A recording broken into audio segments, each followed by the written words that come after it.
What we do here is go back.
And hopefully we are live. Good evening, ladies and gentlemen. Montech AIR unboxing, reviews and how-to. Hopefully you can hear me and see me. If you can, please let me know in the chat.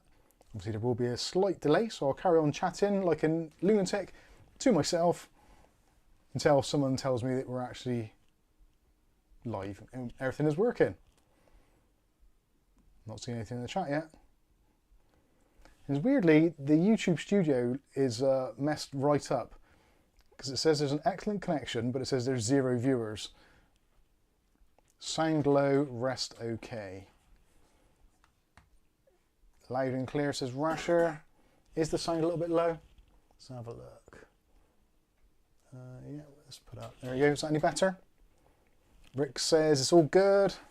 Stream is good. Rasher's good. Andy Archer. Blake's with us. Matthew Day. Matthew Day's dinner still isn't ready. Sign of the times there. William Bodie says morning. Mowing. The stream is all good. Excellent stuff. So that looks like it's working. Is it friendly motion blur, etc.? Yeah, whatever. Let's try the overhead camera. Is that working? Yep, that works okay. Actually, that looks strangely quite crisp. And hopefully you can still see and hear me whilst we're in the overhead camera mode. Please let me know if the overhead is fine. That would be very, very much appreciated. I'll wait for someone to say something. In the meantime, I will fondle my M.2 drive. All good, overhead is fine. Thank you very much. Blake says, just moved my system over to a Montech case, went with the Sky 2. Excellent stuff. Okay, let's go back to the main camera. Well, Bill says, can't see your head at all. That's probably for the best. You don't want to see my head, you want to see the lovely products we have today to take a look at. Now, this week's been a very bizarre week, and there's been some highs, some lows, and some midpoints.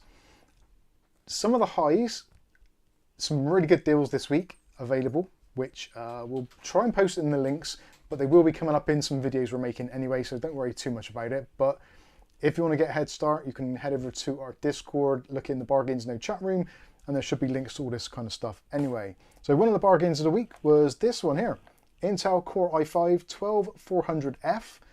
This is a boxed CPU, Intel, and currently £99.97 on amazon.co.uk. And for 6 cores, 12 threads, absolutely cracking. Pretty much goes toe to toe with the 5600X from AMD, which is about the same price, possibly a little bit more expensive, but obviously the 5600X is an unlocked processor, so you can tweak it a little bit more. And arguably the AM4 platform is kind of quite a sweet platform, taking advantage of older DDR4. That being said, did manage to pick up another fantastic deal to go with this, and this was this motherboard. So the MSI Pro B760p Wi-Fi DDR4, £109. So for just over £200, an absolutely cracking combo in my opinion. Let's go.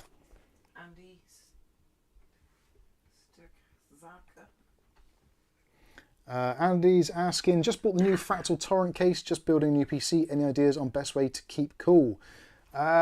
Truthfully, the Fractal torrent I've never built in, so I have no idea. And actually, because we're in the UK, it's bloody freezing. So it doesn't matter what is in your PC, it's going to stay cool because it's like 16 degrees here, which is ridiculous. It's supposed to be the middle of spring stroke entering into summer, and it's bloody freezing. It's absolutely hammering down outside, lots of rain, and the sun is just starting to come out from behind the clouds as the sun is setting. So it's due to get a little bit cooler and possibly not dry off for tomorrow, which is rubbish. Yeah, it's cold, not very cold. And not very warm. So, in terms of the Fractal torrent, I honestly don't know. Best way to keep the thing cool, set up your fan curves. Really, that's about the best you can do. You've got a really good airflow case there, so kind of you shouldn't really have any problems. If you've got any problems there, then you're definitely doing something a little bit wrong. Of course, you can head over to our Discord if you want to chat about it in more depth, which is probably the better place to do it because I'm in the middle of a live stream, so I can't really get too involved in your motherboard settings, bar settings and fan curves, but the link's in the video description, or actually in the chat, I think. Yes, that's just turned up, so if you want to join, you're more than welcome to, and we can discuss it further in there. Yes, so motherboard wise, DDR4 support, it's got Wi-Fi built in, Bluetooth 5.3, absolutely cracking board. And actually, let's take it out and have a wee peek at it, shall we? Because I know Intel isn't everybody's cup of tea. I get that. I know. But it's nice to have options. And being the AM4, much like the Intel socket, is starting to die off, there are some actually really nice deals available. So it's actually a very cool thing to see. So the motherboard has got pretty much everything you'd expect from a modern semi-gaming related motherboard, although this is from the Pro series. So this is more designed with businesses and productivity in mind than it is gaming. But you've still got 4 RAM slots supporting up to, what's that, 128 gigs of RAM, possibly more.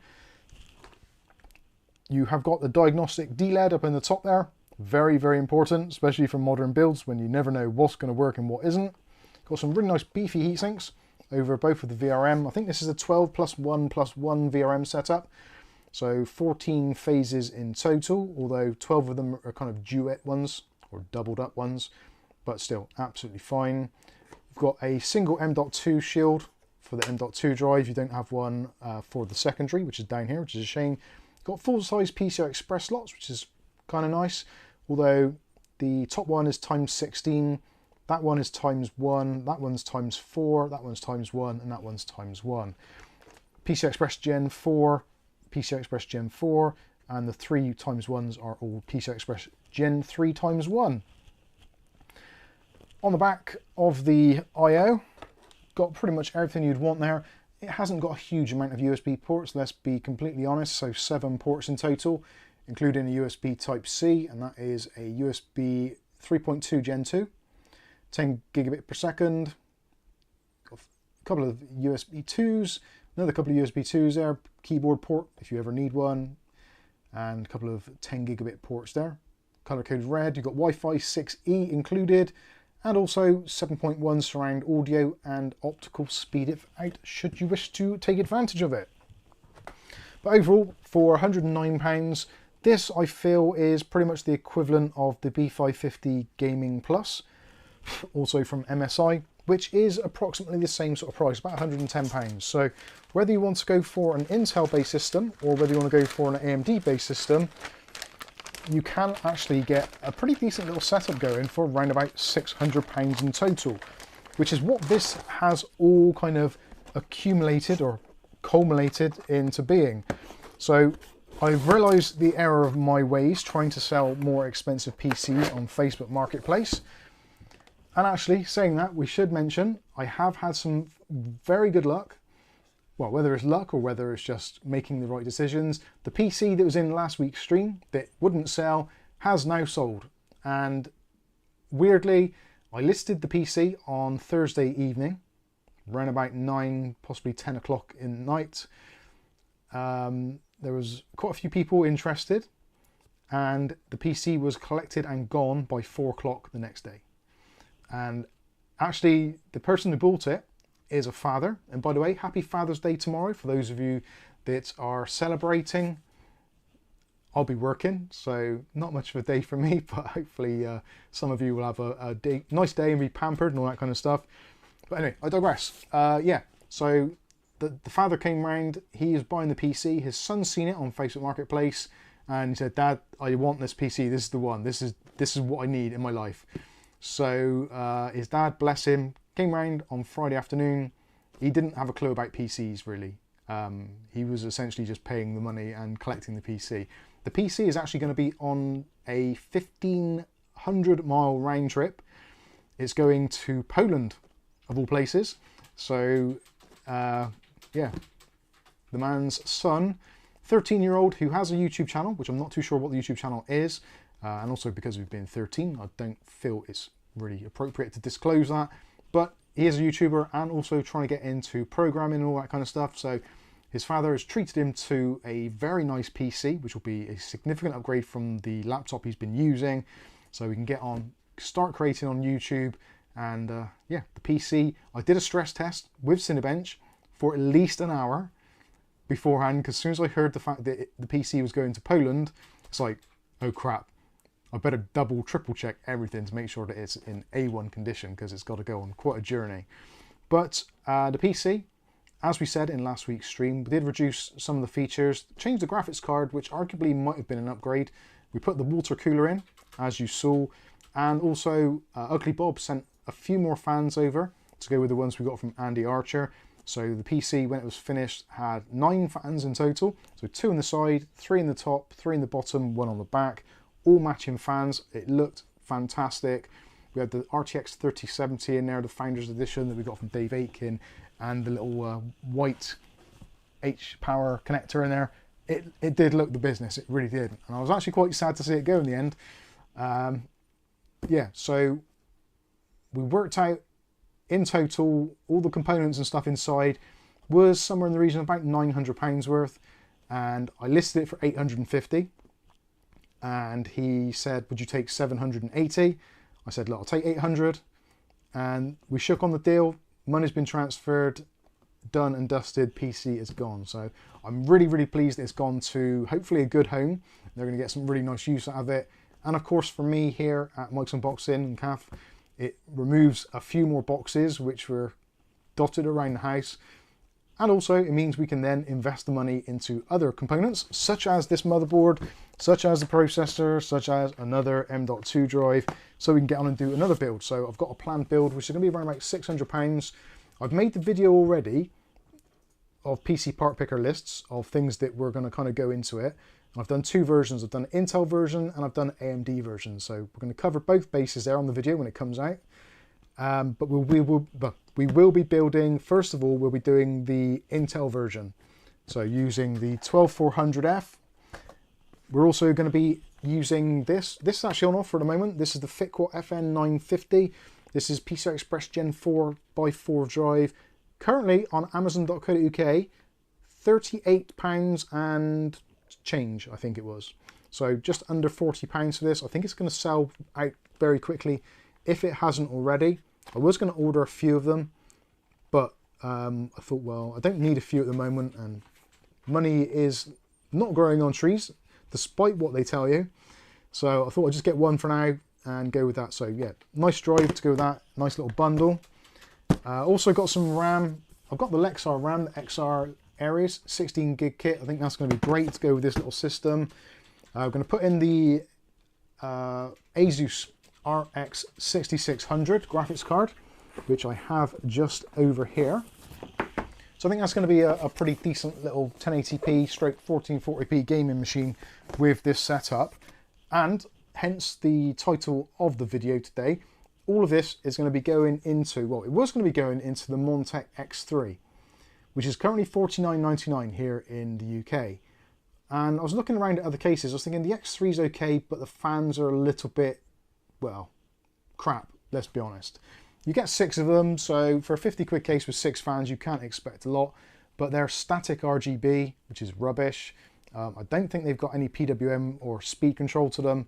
So I wasn't overly keen, but in a pinch, it'll do the job. But I actually found on scan.co.uk and also on Amazon the day after, the Montech AIR 903 Max in black is going for £59.99, which for an extra £10, it's a completely different beast of a case. And I was a little bit unsure because I've never had a Montech case really. We've had some CPU coolers from them previously in the past, but never had any cases.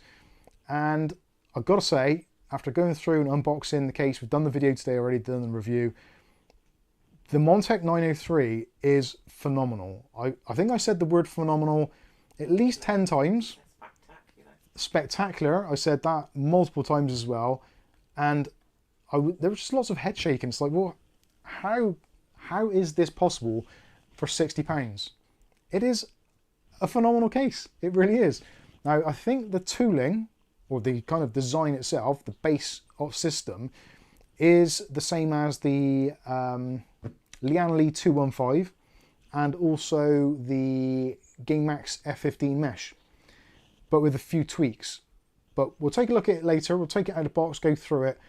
Honestly, if you're looking to buy a case, you want to spend around about £50 to £60, I don't think there's anything else on the market which comes close to it.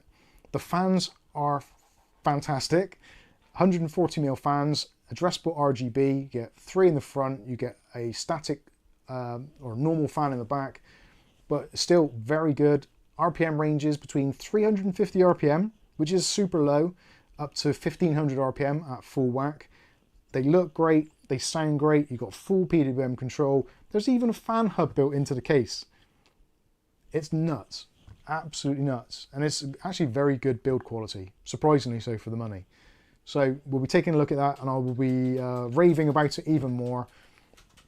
I'm just, the thing that saddens me is that I didn't get into it earlier on, because I think it is going to be that kind of go-to case where if anyone's building a PC, whether it be a budget one, a mid-range one, or even a high-end one, for £60, I don't know what to say. There isn't really a great deal that I'm aware of that can beat it on pure features, cooling performance, the whole thing. Now, potentially you might not like the look of it. That is going to be one of those things where you're going to have to pay for that, but I think it's very good. Yes, Kath? Charles Ballard. They probably just need an English plug to Polish socket adapter. Funny enough, that conversation came up, and luckily, because some of the power supplies we get for reviews come from Thermaltake Germany, they always come through, and I think I say it in most of the videos, it's come with a European plug. So I was extremely grateful. I said to him, what are the plugs like over there? And he's like, oh, it's a 2-pin one. It's like, is it the same as German ones? He's like, yeah. It's like, excellent. So I come running in here, straight into there, grabbed out one of those Thermaltake power supply leads, and there you go, is that the one? He's like, oh yeah. It's like, perfect. Yes, excellent. Normally, I end up going either on Amazon or to the local stores or whatever and try and get myself a 13 amp plug socket or plug top, so I can just chop the end off and put on a UK plug. But in this instance, I didn't have to, so it made me very happy. Enjoyed that a lot. Firestorm says, I have pre-ordered the A3 Micro ATX for £70 from Overclockers. I'm not sure what that is. The A3 Micro ATX. What is that? Is that the Dan stroke Lian Li one? I might be completely wrong there.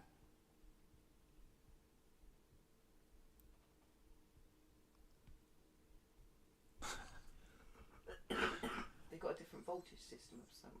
Have they got a different voltage system? I'm pretty sure. Well, the power supply, well, most European power supplies are multi-voltage now, so they'll do 110 to 240, or is it 230? I think they've reduced it to 230. I think they kind of harmonised it a little bit. The son seemed to know what he was talking about with parts. He was going to build one, but he couldn't. Yeah, he was going to put a similar PC together himself, but he couldn't find the parts cheap enough to do it. So he actually saved money by having it pre-built. And he also got a Mike's Unboxing beanie hat. I threw in that. Ira Wolfman says, PSU in Polish is dog. Ah. Got you. Andy Archer says, so is it a good case, Mike? Yes. Rick H says, I like Montech cases. I gotta be honest with you. Finn does as well. Yeah, I'm very happy. Rick H says, sorry, I just had to vent, gang. What's Rick H said? He's not been feeling well. Oh dear. And his PC wouldn't have any sound. Technical difficulties. Oh, sorry to hear that. Rick H, sorry I'm late. My crappy AMD system had no sound. Back on Intel, just works. He's not a fan of AMD systems. Anyway, so hopefully you're all having a cracking weekend. I'm honest with you, the emotion of selling that PC, and don't go, the guy who came round, he was just a really, really lovely, down-to-earth guy. And I was a little bit hesitant because he came all the way up from a place called... Up or down? Up, that'd be. Up, I think. He come from Bognor Regis, which I'm sure is like 150 miles away. But then, in comparison, if he's going to be taking his PC to his son in Poland, which is like 1,500 miles, it's like walking to the local shops for us. So, yeah, a kind of 300-mile round trip to pick up a PC. Very impressive. And that kind of devotion to your kid and your family, I think, is absolutely commendable. And if only there were more parents like that in the world even, not necessarily just this country, but in the world, I think this country, well, the whole planet would be a much nicer dome, because it's flat. I digress. Anyway, so happy days. I'm glad that's gone. We did take a little bit of a hit on it, but hopefully with obviously your generosity, the views on the videos, it all kind of it all tallies out eventually somewhere. The government are the winners. The government win because not only did I lose money on the PC, I've also got to pay like 33% in tax on the sale because I do... And tax on anything you buy with the money that you did get. Yeah, I do like to do the taxes and stuff honestly and legitimately because I've said this before, I'm useless at lying. I am actually useless. And if I have to remember a lie, it ain't going to happen. So it's much easier for me to just do it legit, by the book, pay my taxes, claim my taxes and do all that stuff and just do what I'm told to do, basically. It is easier. I get to sleep at night, peacefully, sometimes. So there you go. It was that Umar. Have you reviewed a monitor on the channel? We've reviewed many monitors, not a huge amount, because I struggle with monitor reviews, to be honest with you. And funny enough, we've had one of our contacts reach out to us who's currently just swapping from one major supplier to another. He's actually gone over to Gigabyte. Gigabyte are just releasing some budget gaming monitors. And he said, Mike, I've moved over to Gigabyte, love to get you some Gigabyte monitors to review. How do you feel about that? And I haven't replied as of yet. And I looked at the specs, looks pretty decent. IPS, 27-inch, 1080p, curved screen. Yeah, IPS, 165 hertz, curved screen. I think it's about £110. And I thought, yeah, that sounds actually pretty decent. And it's an Aurorus branded monitor, which if you've got a Gigabyte PC, then people are going to appreciate that. So yeah, I think I will take a look at it. My problem is with reviewing monitors. I think reviewing a monitor is a very, very subjective thing. Now, I can report all the facts and figures using my open source response time tool, so I can give you hard evidence of what the screen is performing like. But I think until you actually get a monitor in front of you and use it in your own settings, an exactly the same monitor can be used in different places and look completely differently. And I've noticed that even just moving from room to room with a monitor, it will look different, completely different, depending on lighting, ambient light from windows, positioning, all that kind of usual stuff. So I find monitor reviews difficult to do. It's easy just to replicate and shout numbers and take pictures of it and play games and stuff. That's pretty easy to do. But it also seems like it's a little bit of a cop-out for me, because I don't really know enough about the technology to make it something which I can be authoritative in. All I can do is say, yeah, it looks nice, it's a good price, it's available from these places, I like it, you might like it too. If you do, there's links in the video, you can check it out. I think that's all I can do as a reviewer. So I'm not going to go into the technical details because I'm unable to some extent, but I can give you my genuine thoughts and feelings on it, which hopefully will do. Matthew Day says, doesn't it balance out if you aren't making any more than you spent? Well, that's the thing. When we sell PCs, the aim is never to make money. It's just to recover what is actually physically cost me. So if I've been lucky enough to get donations from people, that effectively is free. Such as fans like from Andy Archer and Ugly Bob, those are effectively free. The case was a review case, so that didn't cost me anything. So those sorts of things, I kind of hope that those will offset it as well to some extent. And yeah, like I said, the video views hopefully eventually will rise and rise, and YouTube pays money for views, so eventually it will kind of equal itself out.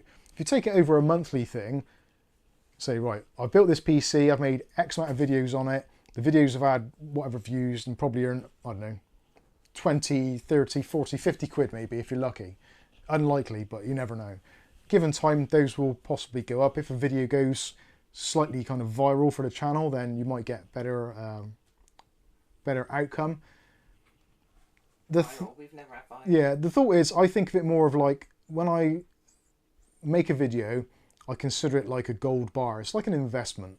So at the time, it may not have been a particularly good value deal, and it's still just it has a value, but in time, the theory is that the value will increase, and the longer that timeline goes on, the more money you've made. And yeah, like I said, hopefully it all balances itself out in the long run. So, and Glenn says a good account is 100% worth it. A good accountant would, I think we probably should have an accountant, but the last time that we sent our books to an accountant to look at... We didn't send them, we spoke to him. We spoke to him and I emailed him the spreadsheet. Yeah. And he looked at it and he said, yeah, I think you've pretty much done everything there. It's like, thanks, brilliant. But like I said, we are super honest on our tax return. Everything that I earn from the shop on a Sunday, everything that goes through here. If I sell something, I always write out a little handwritten receipt. Yeah, everything is accounted for. So to the best of my knowledge, the accounts are perfect. Yes, there may be administrative errors. I may have typed something in the wrong box somewhere. We're human beings, ultimately. So what can you do? Anyway, I pay my money, I pay my taxes, and it's done to the best of my knowledge, which legally absolves me of anything else, I think. Randy?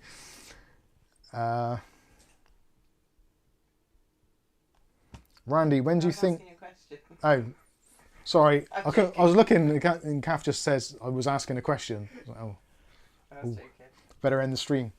Randy, when do you think the new MSI motherboard lineup will come? Which ones are you on about, for AM5 or the Intel? The MSI ones will be probably 2 months, a month to 2 months. The Intel stuff will be November. Probably November, well, October at the earliest. November is more likely.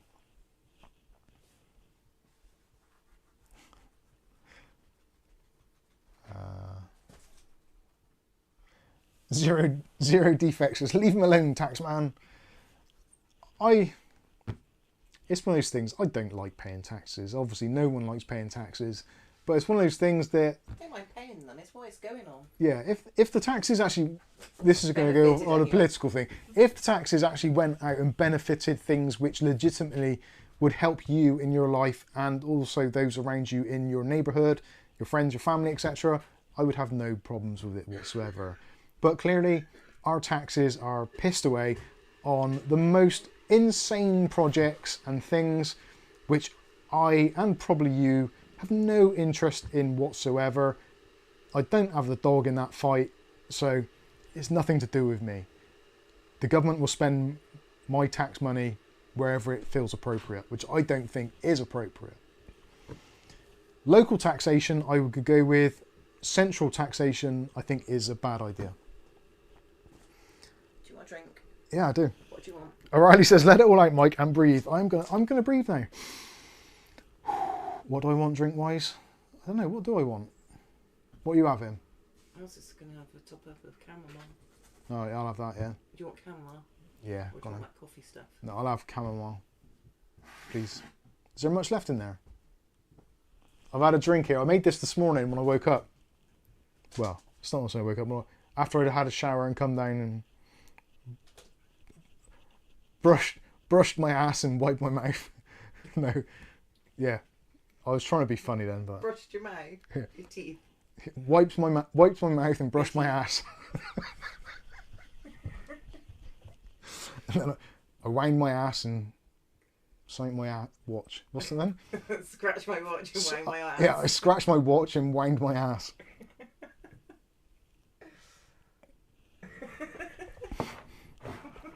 It's been a long day. Honestly, we didn't get to bed till about 3 o'clock last night because of the weather and work and what have you. So it was like a late night. Didn't sleep very well. Cats are driving us mad because it's raining and they don't like going out, so they're just being more active in the house. The PC went, so a little bit of an adrenaline hit for that. I've also bought some ridiculous, stupid things this week. Genuinely.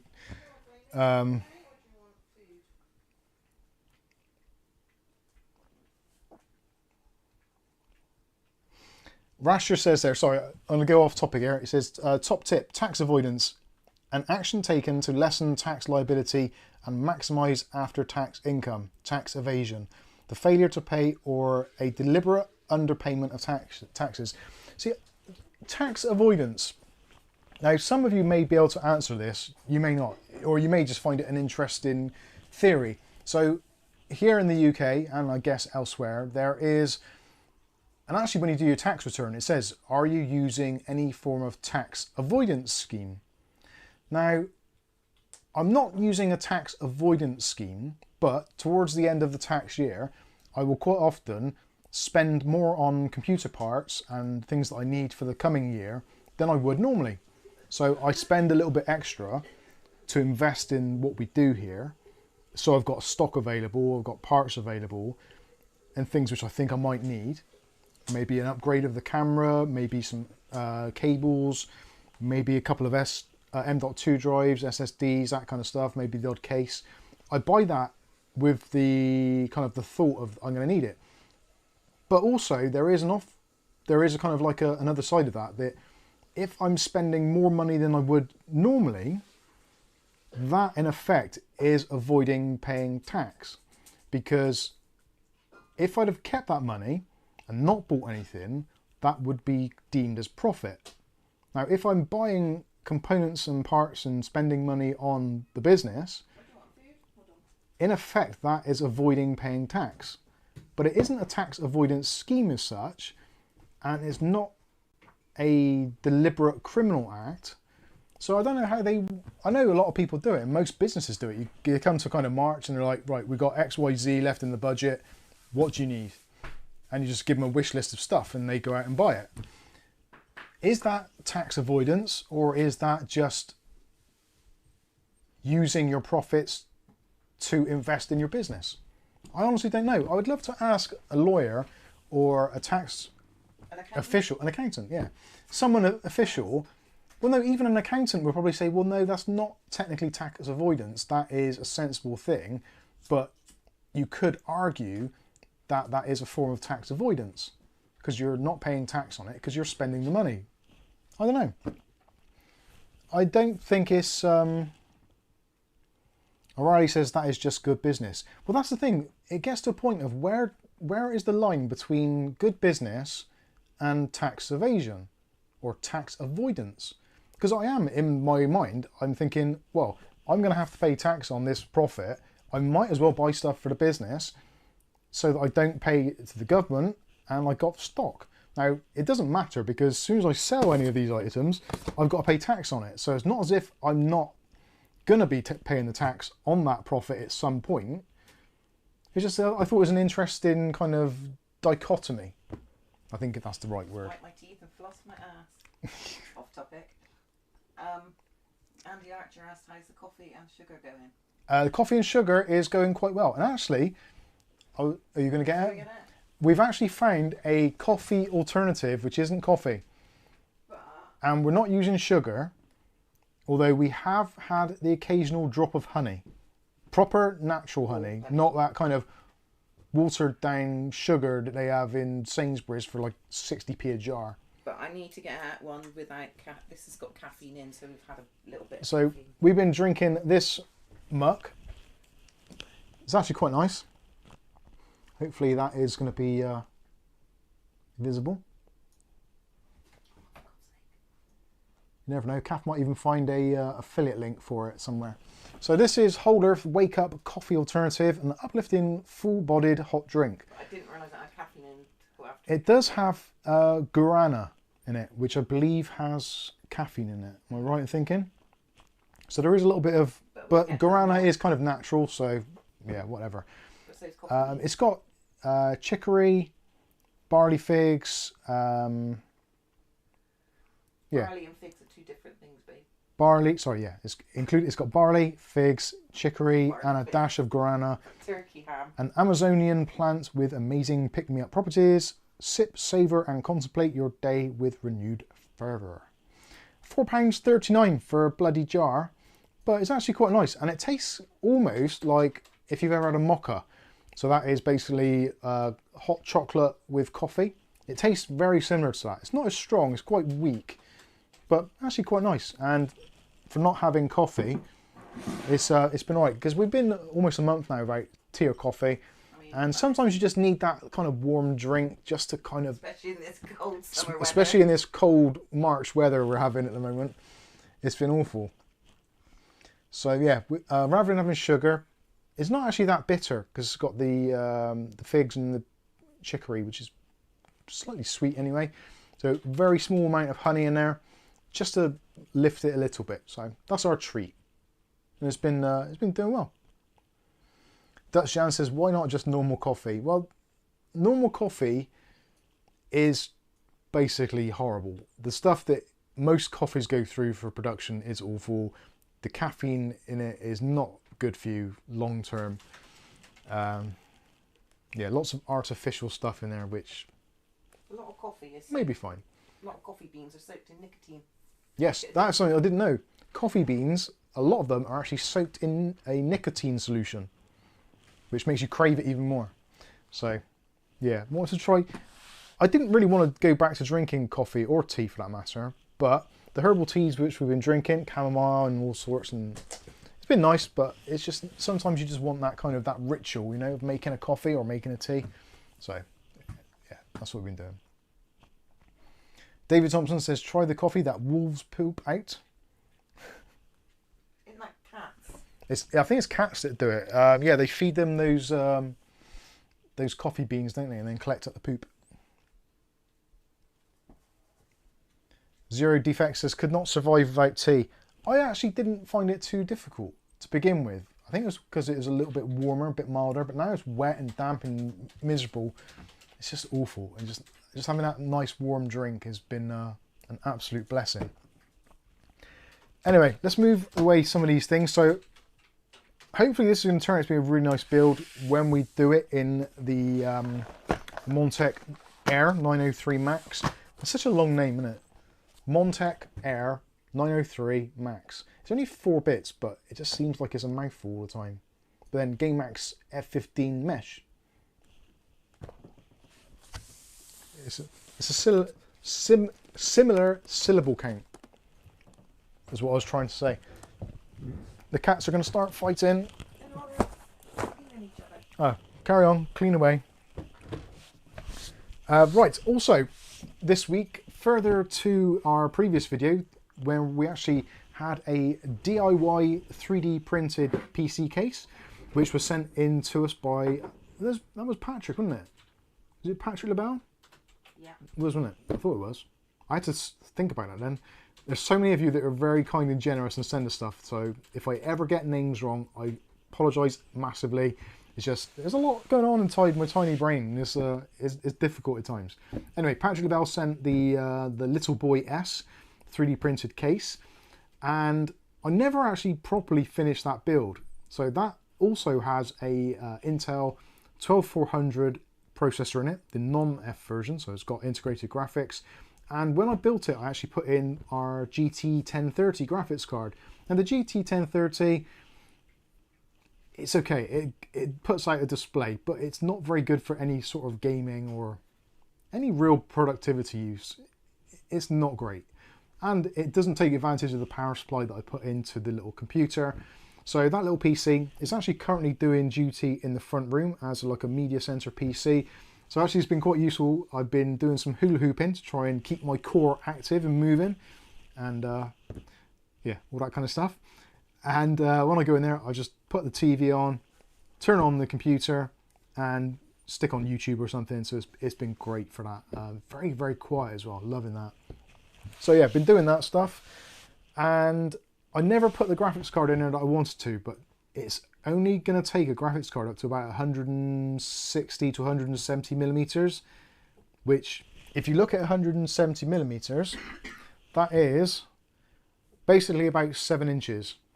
So it's small for a graphics card, but it's kind of average to good size for other things. There's super chat come in. Thank you very much, Rasher, for £10 or €10, sorry, in honour of the absent Uggs. Disco. I haven't given Kath the remote control. I do apologise. There you go. Thank you very much. Is that come up on the screen? There we go. Bless you. Very, very cool. So yeah, that is very kind of you. Thank you very much. Rick H says I'm watching the stream on a GT 1030. See, 1030s do have their use. So I always kind of promised myself that I would finish off that PC and actually put in there the components which would make the use of the space. Now the PC itself is tiny. It's like about that big. That tool is tiny. So I saw this was on offer and I regret it immediately. I bought the Zotac Gaming, the GeForce RTX4060. This is the special Solo edition. Now, it's not Star Wars themed, it hasn't got Han Solo in it, but it means it's only got a single fan. Now, these cards stay remarkably cool and quiet anyway. TDP on this one, I believe, is somewhere in the region of about 110 to 120 watts. You can actually undervolt these and get even more performance out of them, taking it down to about 90 to 100 watts, and it does give you a significant boost in FPS. So let's take a look at the card and you can see what this is all about. This I regret immensely. So yeah, that's unusual the way the box opens. That's one of the first things I've noticed. So inside the box you get the usual stuff from Zotac, one of their little pouches with your leaflets, etc. And here is basically it. So this cost us, I should say, sorry, a rather hideous amount, £293. So nearly £300 for a 4060 class card in 2024. What is going on? But look at that. That is absolutely gorgeous. And it's so tiny.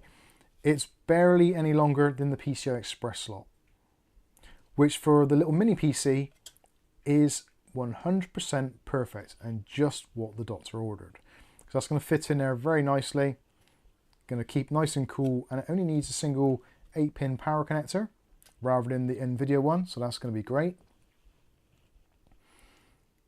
So Touch Jan says, is that a toy? O'Reilly says that is tiny. It is genuinely absolutely tiny. We should have a banana for scale. Way too much. So let's do the peel.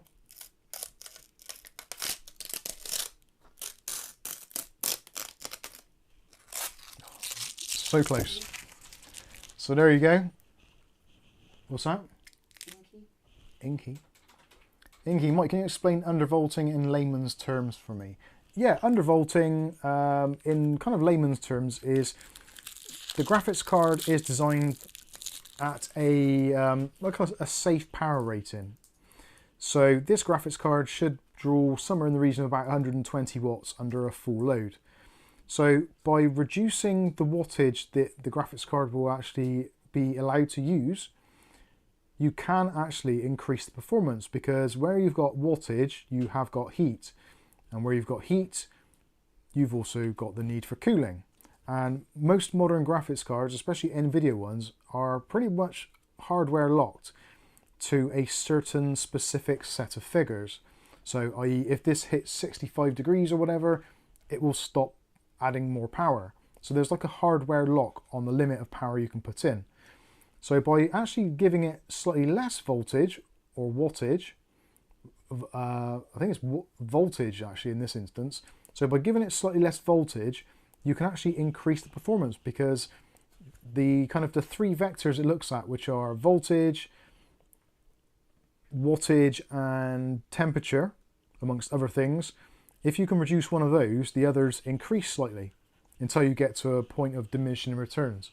So effectively it's kind of, you're throttling the ability for this graphics card to get hot and to use too much voltage, and by doing that it will increase the performance. Not sure if that's really explained it very well at all. Hello? Toog. Toog. Show the normies. Show the normies here a 3-fan GPU for comparison and how small this thing is. I don't think I've got a 3-fan GPU here. I might have. What's in that? You see behind you, you could hold it against that, but that's only 2. Yeah, that's true. That's a 3. Ah, there we are. There's a 3-pin. A 3-fan. So this is a XFX RX 6800, and this is a triple fan model. So you'll get an idea now of the difference in size. We can get it out of the box.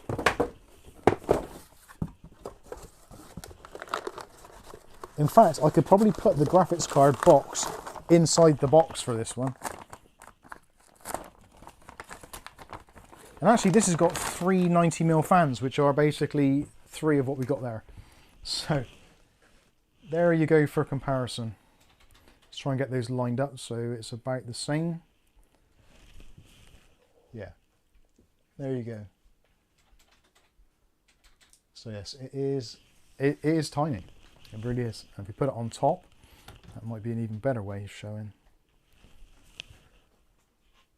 So yeah, it's an incredibly small graphics card. The XFX, I'm not sure how long the XFX is. It's probably bigger than this ruler, to be honest with you, which is about 300. Yeah, it's about 330, 340. Yes, Kath? William Bodie, I've got a question. William Bodie, where is that question? I can't see. Not too far up. William Bodie. 120 watt is not that. Is that not too much for a 4068 gig? No, 120 watts is about right. The thing is, if it was going to rely purely on PCI Express power, you could get it down to 75 watts. 120 is a little bit over. So if you keep in mind that I think this one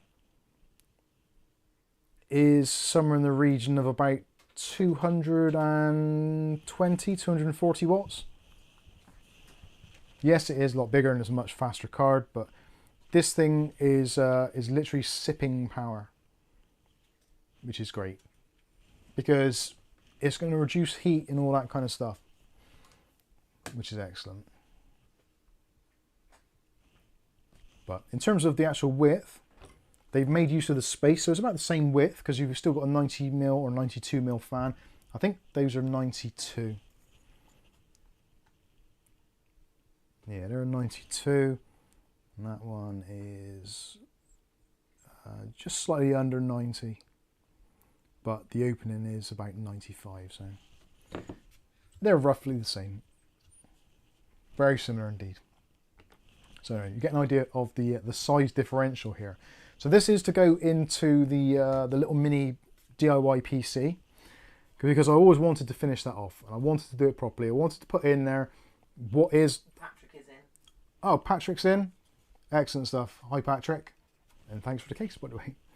I'm pretty sure, now Toad could probably say if I'm wrong here, but as far as I'm aware, for this actual size of card, which I believe is about 165 mil. Yeah, 165 mil, bang on.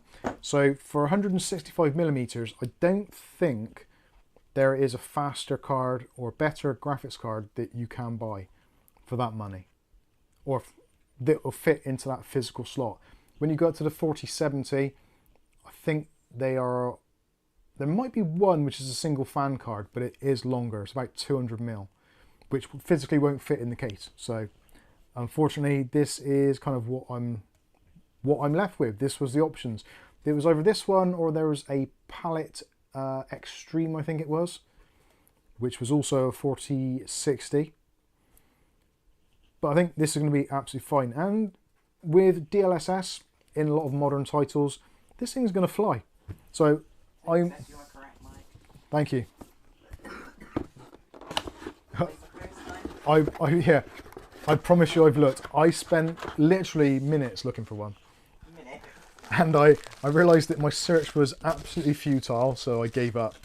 And if you think about it, it makes sense, because a 4070 is actually a really powerful card, and to actually get a 4060 into this footprint is still astonishing. It really is. Because this is effectively, a 4060 is basically the same as a 3060 Ti. For all intents and purposes, it's going to change in certain games because of the memory bandwidth limitations. This is a 128-bit bus rather than the 192, I think it is, on the 3060 Ti. Also, 3060 Ti, I think there was something else as well. There was something else which made it. It's memory bandwidth and something else.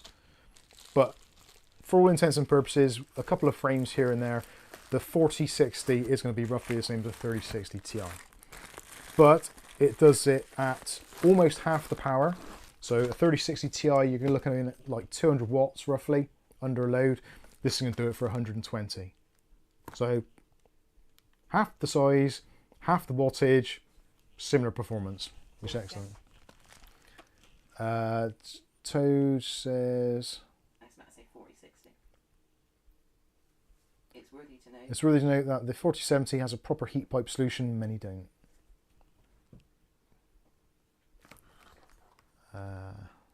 David Underhill says, yes, but it's an NVIDIA GPU. I wanted to get an AMD card purely because the fact that I'm just tight and I didn't want to avoid paying tax on my profits. I wanted to spend them. But I think the option for AMD of a similar size card, excuse me, I'm trying to think which it was. I don't think there was one, but I couldn't find one for love nor money. And I think it was that's it, the RX6600 Challenger ITX from ASRock, which would have been about £200 and probably would have been a better choice, to be honest with you, but I couldn't find one for normal money. Like this 4060 is basically the same price as the other 4060s on the market. So you don't pay the ITX tax on this, which is one of Zotac's things. Zotac have always been one of these companies that have really tried to stick with their roots in terms of supporting mini PCs or mini form factors. And in fact, Zotac do make their own range of mini PCs as well. So obviously having graphics cards which are small is really helpful for them, and also it all kind of gives them almost like a niche status within the graphics card market for very small form factor PCs. So anyway, that was a somewhat bizarre purchase, which I may live to regret. It'll be okay. Oh, I've still got the thing on the screen. Let's clear that. Also, yeah, PCI Express times 8. So the bandwidth on the PCI Express port isn't the greatest. But to be honest with you, it doesn't really need much more than that. Like times 8 is more than enough bandwidth. The more important thing for this, The PCI Express lanes isn't an issue. The issue is the memory bandwidth. 128-bit bus isn't very wide, so that can get quite chock-a-block quite quickly, unless there's optimization actually in the game engine. So for some titles it's going to suffer. Overall, for the PC it's going into, it's going to be great. It's going to be the most powerful graphics card I can put in there. Yeah, so that is where I'm at with it. Do I regret buying this? Yes. Am I also still interested to see how well it's going to perform in such a small, tiny enclosure? 100%. And am I going to be glad to finally get that PC finished? Yes. 100%. Because just running on the iGPU at the moment isn't great. So I'm talking of the PC.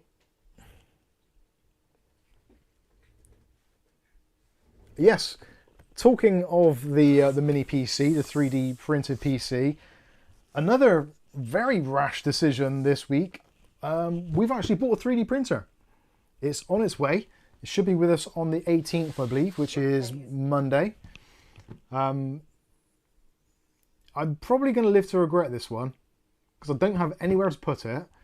I know absolutely bugger all about 3D printing. Literally, it's going to be a case of this thing had better be good and it better just work, because otherwise I'm going to be up a certain creek without a 3D printed panel. And you've got no hair to pull out. Yeah, and I can't pull out clumps of hair. I'm going to be like having no eyebrows. I'm going to look like Neo coming out of the Matrix. Like no hair whatsoever. So that's going to be... Now you comb your ass then. I will have to comb my ass for sure then. The yeah, we will be making cat toys. Yeah, we've looked this up. Print a house extension, yeah, definitely. It's the 3D printer. We actually got, this is on Patrick LaBelle's... Print some hair. I have said about a wig. It's not a bad idea. Patrick LaBelle, bless his heart, actually emailed on, I think it was Monday morning, and said that they were on offer. So this is the Bambu Labs, the A1 Mini. So this is a very, very small 3D printer. It has a print bed size of 180mm by 180mm, so it's actually quite compact. But for what we want to do and for the size that it takes up, it's going to be great. But one of the key things that I really like about the Bambu A1 Mini, well, multiple things actually, one of which is the price. It's actually £169 at the moment, which I feel for a fully featured and actually seemingly easy to use 3D printer seems like a cracking value deal. And where's the bit of foam that was in there? Oh, I got it. So yeah, it's the A1 Mini, and I've already been looking up on some videos on how to use it, what goes where and stuff. It's a nice printer in the fact that it does self-leveling. Basically, it's supposed to be idiot-proof, which it's going to be mic-proof, hopefully. So JB Mod says, not bad little printer. I have 2 Ender 3s. Hopefully, fingers crossed, it will be one of those things where it's kind of like an entry point to see if I actually get on with it, if I get on with the software, if I can actually make use of it. And if not, I think it's, at the moment, it's like £100 off the normal price. Dave Aitken, Mike, let me know if you need CAD files making up for printing. Now that is actually something which I really need to learn. So yes, if you could be helpful with that in any way, shape or form, there's a couple of things that I actually want to do to start off with. Now, Kath said some already. So obviously cat toys. There's something I want to make actually for the cat litter tray, which is like a screen which goes in the bottom. So you can just shake the screen and the fresh kitty litter stays on the top and the rest of it falls through to the bottom. Because like obviously we can get the poop out with the scoop. Yeah. But they have pellets, wood pellets that turn to sawdust. Our cats use sawdust wood pellets. So yeah, it'd be great for that. So that's something I definitely want to make at some point. But for the kind of computer enthusiasts out there, I want to make a keyboard stand. So when I'm actually doing B-roll of keyboards, illuminated and what have you, I want to make some basic stands. I've found some already on printables, which I've downloaded, but I would love to know how to actually kind of edit those files to make it my design, or to tweak it slightly so it suits me. So yeah, I want to make a keyboard stand. I also want to make a wall mountable keyboard stand, so I can maybe put some wall mounts there and have some keyboards, or maybe on the walls or whatever. There's no room. I'll move stuff to make room. But I think having keyboards on a wall mounted is actually quite a cool looking thing. I've always wanted to do that, so again, it's not going to be overly expensive to do, I think. So that'll be something which I definitely want to try. What else did I download? There was something else I downloaded as well. I can't think what it was now. It wasn't a cone. Let me show. That's there might be in it. That's the litter they use. Can you see that? Yeah. So it turns to sawdust when they pee on it, Yeah. and it'll fall through. The kitty litter is basically, well, it's actually pizza oven pellets, but it works much better than cat litter because it absorbs all the odours and stuff. Doesn't smell. It doesn't smell, and Natural. is easy to use and cheap as well. So what was the other thing? It's on my computer desktop and I haven't got my computer turned on. There's two things I downloaded and I'd be like, these are the first things I want to print. Definitely, was it? That ergonomic bottle opener, wasn't it? The ergonomic bottle opener, yeah, that was it. I can't remember. So yeah, that's basically where we're at. So I've got a few little projects I want to do. Obviously, when I first get it, I will do an unboxing video and go through it because I honestly don't know anything about 3D printing. I'm completely, Nice, Patrick. even though I've, Someone that knew nothing about 3D printing except that it exists, and now doing functional parts. Bambu Lab yeah, Bambu Lab, yeah. are the best to get into 3D printing. Thank you, Patrick, and thanks for the advice as well. It's very kind. It really is. Hopefully, I will be able to do it justice. And in fact, I've actually bought some filament already. The offer on Bambu Labs at the moment is there's like I think it's 40% off or something for the printer and also anything else you bought at that time, like a special offer thing. So I've bought some filament. I don't know if it's the right stuff, so maybe if any of you are into 3D printing, you'll be able to help me out with this. David Underhill said bentonite clay, but that would clump. Yeah, that would clump a bit too much. So I've gone with PLA filament, which I've gone for the Bambu Lab PLA Basic. So I've got the matte white. I think that is matte white. Matte gloss. Sorry, jade white it's called. I used to know someone called jade white, didn't we? I don't know if you're allowed to say anymore. You're not allowed to mention names. Yeah, so I've got 2 lots of the white. So that's 2 kilos. And also I've got the PLA Basic, just the black. Just the bog standard black stuff. So Like they could see in the box. I have actually opened this. It's quite exciting.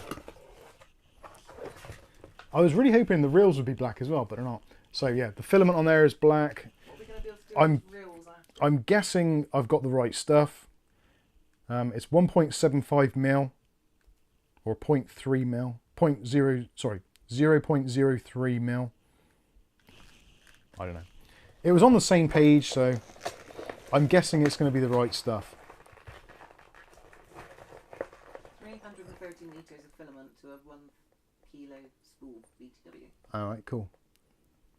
Toad says, this is exciting. Mike printed his own case. Well, I've actually been in contact as well with Maker Unit, who Patrick LaBelle used his designs for the Little Boy S that that he printed and that we built. And I was wondering if there's any way that his design could be modified to work on a smaller bed base, because that's the limiting factor of a lot of 3D printers, is the size that you can physically print. So you can kind of chop down designs to some extent, but in some instances you're going to lose rigidity. So if you need to like print a big panel, you can either do it in small segments and kind of stick it all together, but there's only certain ways you can do that for certain designs. So there is a new case that they've done from Maker Unit, which is one with a plexiglass side window, which is also, I think it's ITX. Pretty sure it's ITX. So I might have a go at doing that. We'll see how things go. If I get to the point where I'm getting stuck, it may not happen at all. I may just end up putting it all on Facebook Marketplace and just forget the whole idea. But hopefully it's going to be useful. Going to do some little prints and stuff, and possibly we'll do some live streams as well. So we'll go through, show how it works, and if I can figure it out for someone who's got absolute complete novice when it comes to 3D printing, if I can do it and make good on it, then I would love to be able to share that knowledge with other people, because it terrifies me, honestly it does, because it's a lot of money invested. It's like 200 and something quid already, and I've not printed a single thing yet. It arrived as well. Yeah, and it's not even here, which makes it even worse. So anyway, yeah, looking forward to that coming. There's two versions. There's the AMS version, which you can have like 4 spools of filament at the same time, and it does like automatic color changing. I didn't bother with that. That adds on like another 200 quid. I thought, well, for now, I'm just kind of trying to feel around, see if this is good, see if I like it, see if I can do it. So I think the investment we've made so far is worthwhile, and hopefully we'll take you lot along for the ride as well. And if you've got any suggestions or anything that you feel that I've done wrong or doing wrong, or any guidance, then of course I will be extremely happy to take that. So let's move on. Where was that question? There was a question I saw just now from somebody about an Intel processor, I think it was. Ravajot Singh. Ravajot. No, that's not the question though, but hello, I will want to tell you your B650 Mobo review were awesome. Oh, cool. I'll just go back to this one because I did notice this earlier. So there's a question there. So, hey Mike, please direct me i3 12100F with a 7600 XT or a 6700 XT, or 12400F with a 4060 Ti. Which one would you choose so that next time there is a meaningful upgrade? Yeah, that's quite a tough one. I would personally avoid the i3. It's a fine processor, but you can game with it. You can play games with it. Don't get me wrong. I'm probably being a little bit snobbish here, but I think with only 4 cores and 8 threads, it's going to run out of steam quite quickly, especially in modern operating systems.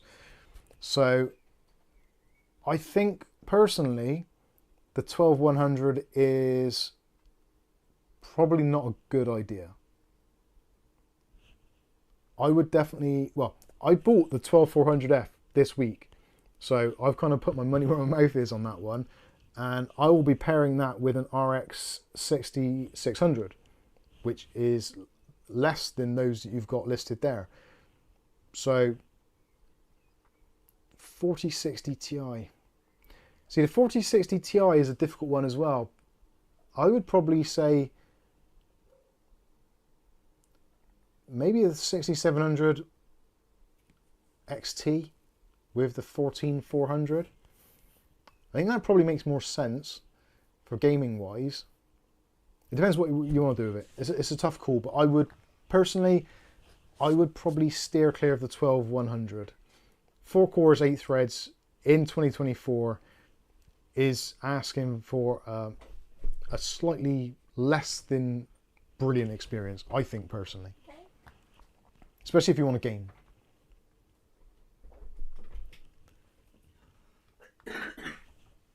Patrick, LaBelle's told you a step down of your unboxing of the printer.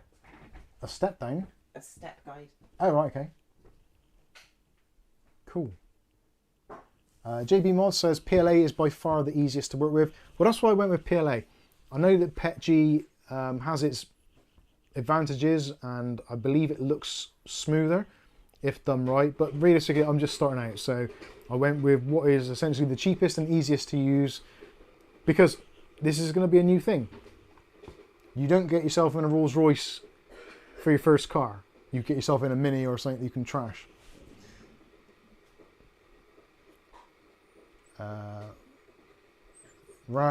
Rajot says, "Want to say your B650 Mobo review are awesome." Thank you. It's very kind of you. Toe says, "This is exciting. Mike printed his own case." Well, at some point, I would love to be able to design and build my own case. If I ever get to that point, that would be very exciting because I've got lots of my own ideas. And the Maker Unit files are excellent, but there's always, like anything, if you're making something for yourself, if someone gives you a design to build a shed or a house or something, you always want to go generally slightly off the plot or off the design to make it work for you, for your specific needs. And I think that is one of the things where, again, even with those something simple like the keyboard stand, that's going to be very, very cool because I can have a stand which, that was the other thing, a motherboard stand. I remember now. So when it comes to filming, I know. Like literally this week when I was filming the motherboards, and I was like, I've got this piece of crap plastic thing which I've got up here, which I think this is like a leaflet stand from something. I can't remember what it's from, but I've used this for years now, and it is okay. I snapped off a bit of the plastic at the bottom so it didn't cover ports, etc. And it does what it needs to do, but it needs to be like higher up about here and with a proper lip at the bottom so it actually can hold a motherboard, which, like, it's not a difficult thing to do, I guess. But I downloaded some files that people have done already. We'll see what comes out. Hopefully I can design something which is going to be useful for me, because there's nothing worse than having the camera go in. I've got the motherboard on here, I'm sort of panning around or doing whatever, and then it's like, oh crap, the motherboard is going to fall over because it's top heavy and this is just too small. It's been fine, but it could be improved, and hopefully it will be improved. So anyway, there you go. JB says 330 meters of filament to a 1 kilo spool, by the way. Handy to know, thank you. 1.75 mil is the standard. Okay, good. Matthew Day says, don't unseal too soon. I think it's hygroscopic. Yes, I believe that is the case.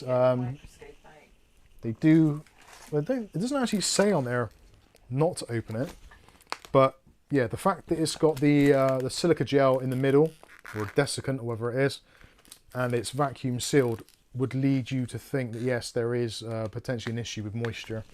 So yeah, I won't be opening those until I'm absolutely ready to use them.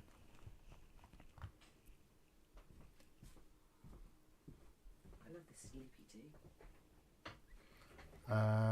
Rajat Singh, how good is the surface finishing? I'm not too sure what that question is in relation to. Oh right. I honestly I have no idea. I've not got it yet, so I have no idea. William Bodie says, when Mike goes metal 3D printing, we are going to learn how to print AK-47 for home use. Yeah, I'll turn it into a lighter or something like that. Or an umbrella. That'd be quite cool.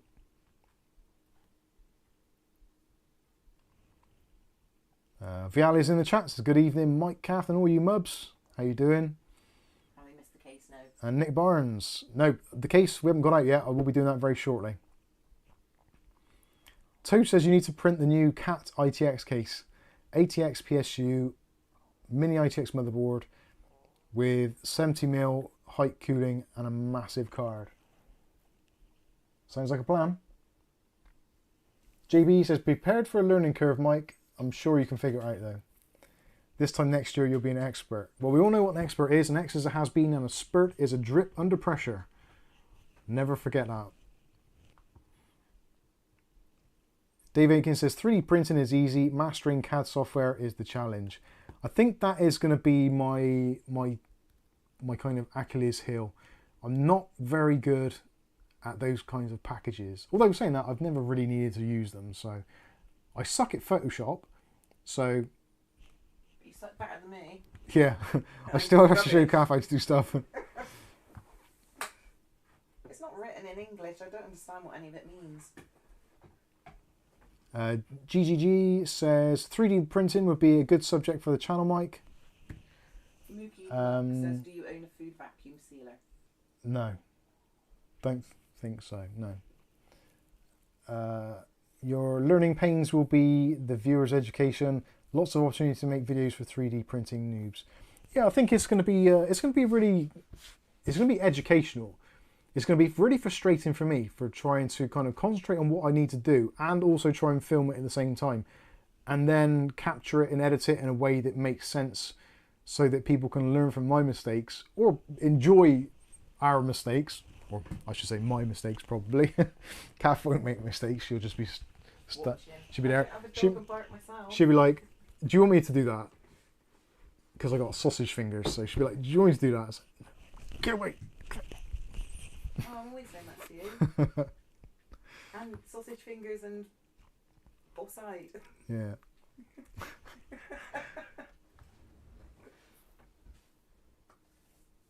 David says, exactly, Mike, if you use an existing 3D design without changes, you might as well just buy an already made case. Yeah, to some extent that is true. But where's the fun in that? I think once I become confident in it, it'll be very cool to do. Mookie MC says, what slicer software will you be using? Well, I've already downloaded Bambu Studio, which apparently is, like, for beginners, is probably one of the best ones to use. I honestly don't know. Like I said, this is completely new, uncharted territory. Excuse me. So, yeah, I have no idea.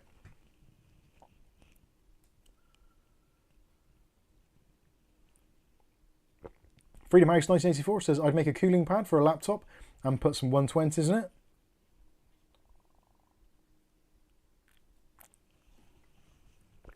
Jason says, if Mike designs and makes a PC case, I'll buy one. I'd buy that for $1. Nick Barnes says when you print in cases to buy. Yeah. that I think would ultimately be my goal. But then I don't know if everyone else would. Again, it's a personal thing. What I like, other people may not like. So it's kind of, it's a very individual thing, and it's like buying a shirt or suit or trousers. Like the mousemat company. Yeah. Where you'd have to just print to order.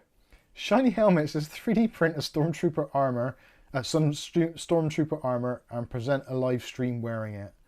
That sounds like a plan. William Bodie. Andy Archer says time to try out your time-lapse videos.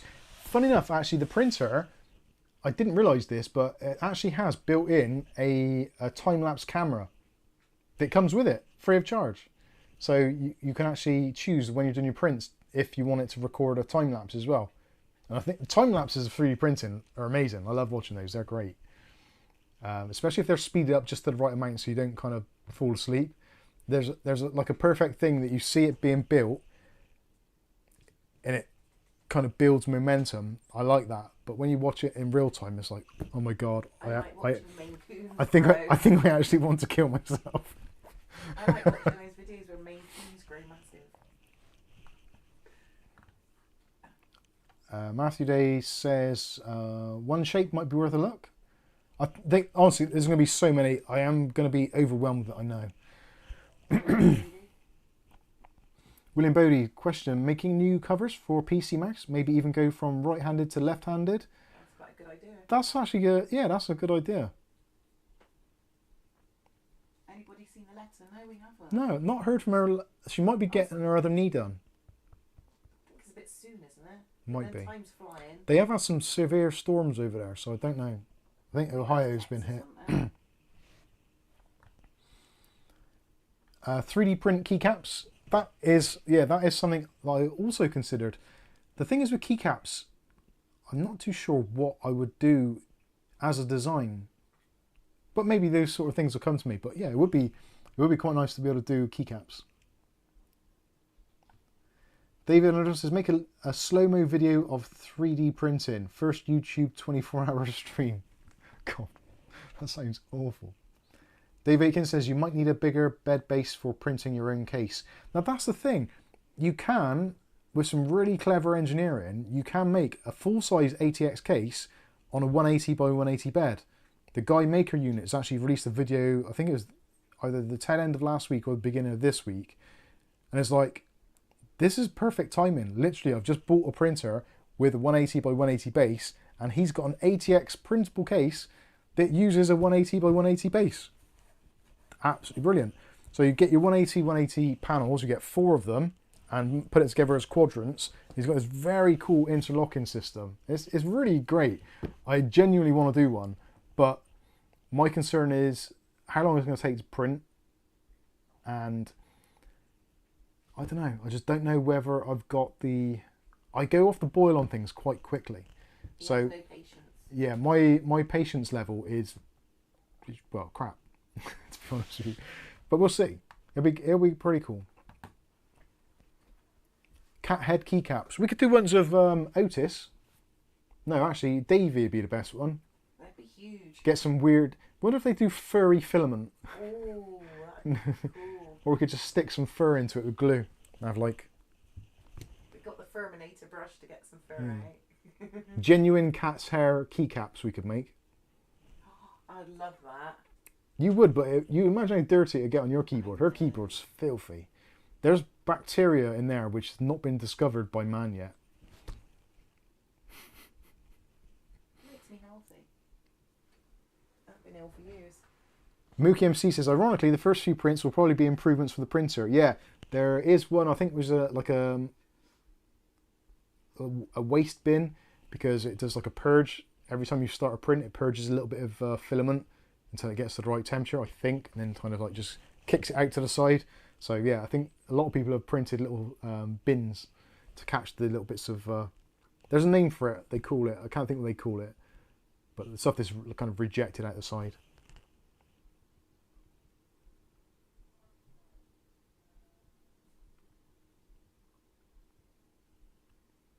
Yeah, like David Underhill says, nothing says you have to make a case panel as just one piece. Yeah. After all, look how small Lego bricks are. And look at the size of some designs. Yeah, exactly, yeah. Why don't you do a Lego printed... Printed Lego. Printed knockoff Lego. Called Mego. PC case. Mego from Mike's Unboxing, people. Mubbo. Mubbo blocks. Block of boots you can make out of Mobbo. Oh dear.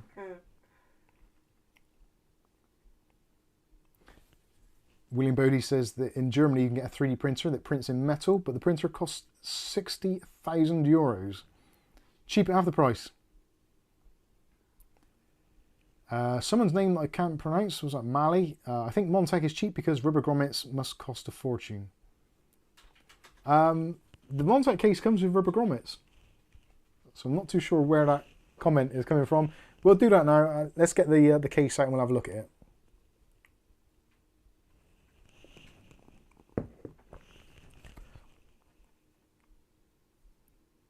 The customization is going to be awesome for PCs. Are you going to do this business?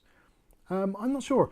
I've actually noticed on this case, which we'll take a look at now, the Montech the Montech AIR 903 Max. There's actually a big gap at the bottom where you can potentially put in radiators for like backtracking. So there's like about a 60mm gap. And I actually quite like that to be closed up. And I'm thinking, well, that's easy. I can print that. But saying you can print it and actually printing it are extremely wide gamut of things in between that at the moment. So we'll see. Anyway, let's have a look. Let's have a look at this case and Heat that up. yeah, it heats That up the plastic and it melts it. Yeah, and then it just builds it up in layers. Does it make? How much noise? It's supposed to be 47 decibels. Well, that doesn't mean anything to me. How much noise roughly? Like fridge? Or is that our printer? It's probably going to be less than an inkjet printer. Because the cats love just dabbling, don't they? Yeah, I think the cats are going to kill it. That is the concern, that if I do a print which is going to take like an hour or so, then leaving it to do its own thing with the cats in the house, I'm going to come back and it's just going to be cat toys all over the floor. Because they're bad kitties. Yeah, not Maisie. Right then, let's get this case out and let's have a look at it. Maisie, get your backside off my case box, please. There you go, Mum. There you go. Yeah, exactly. You can get back on here now, so let's take it out of the box. And then you can get back on. Okay? Actually, let's. I'll quickly give you the specs off the side of the box if you want to have a quick look. I'll get rid of the chat box there. good at that. Yeah, I know. See if I can get this frog out of my throat. I think I need a milkshake or something, but I'm not allowed one. Cause Have bad. some Montech AIR. I wonder if that'll help. Let's try it. And I'm going to be... which is quite nice.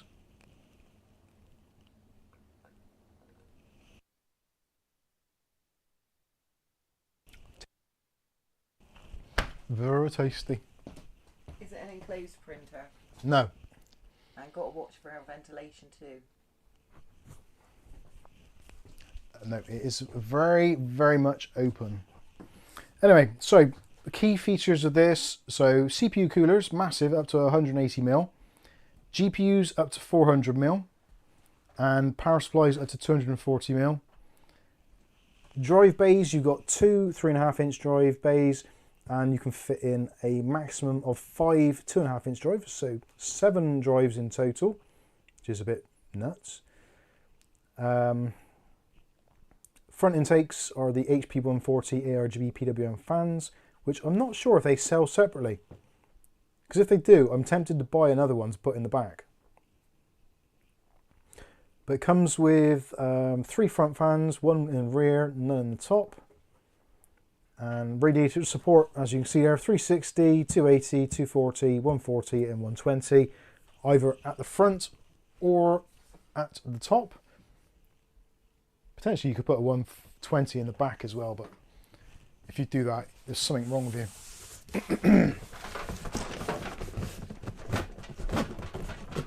Oh, come on.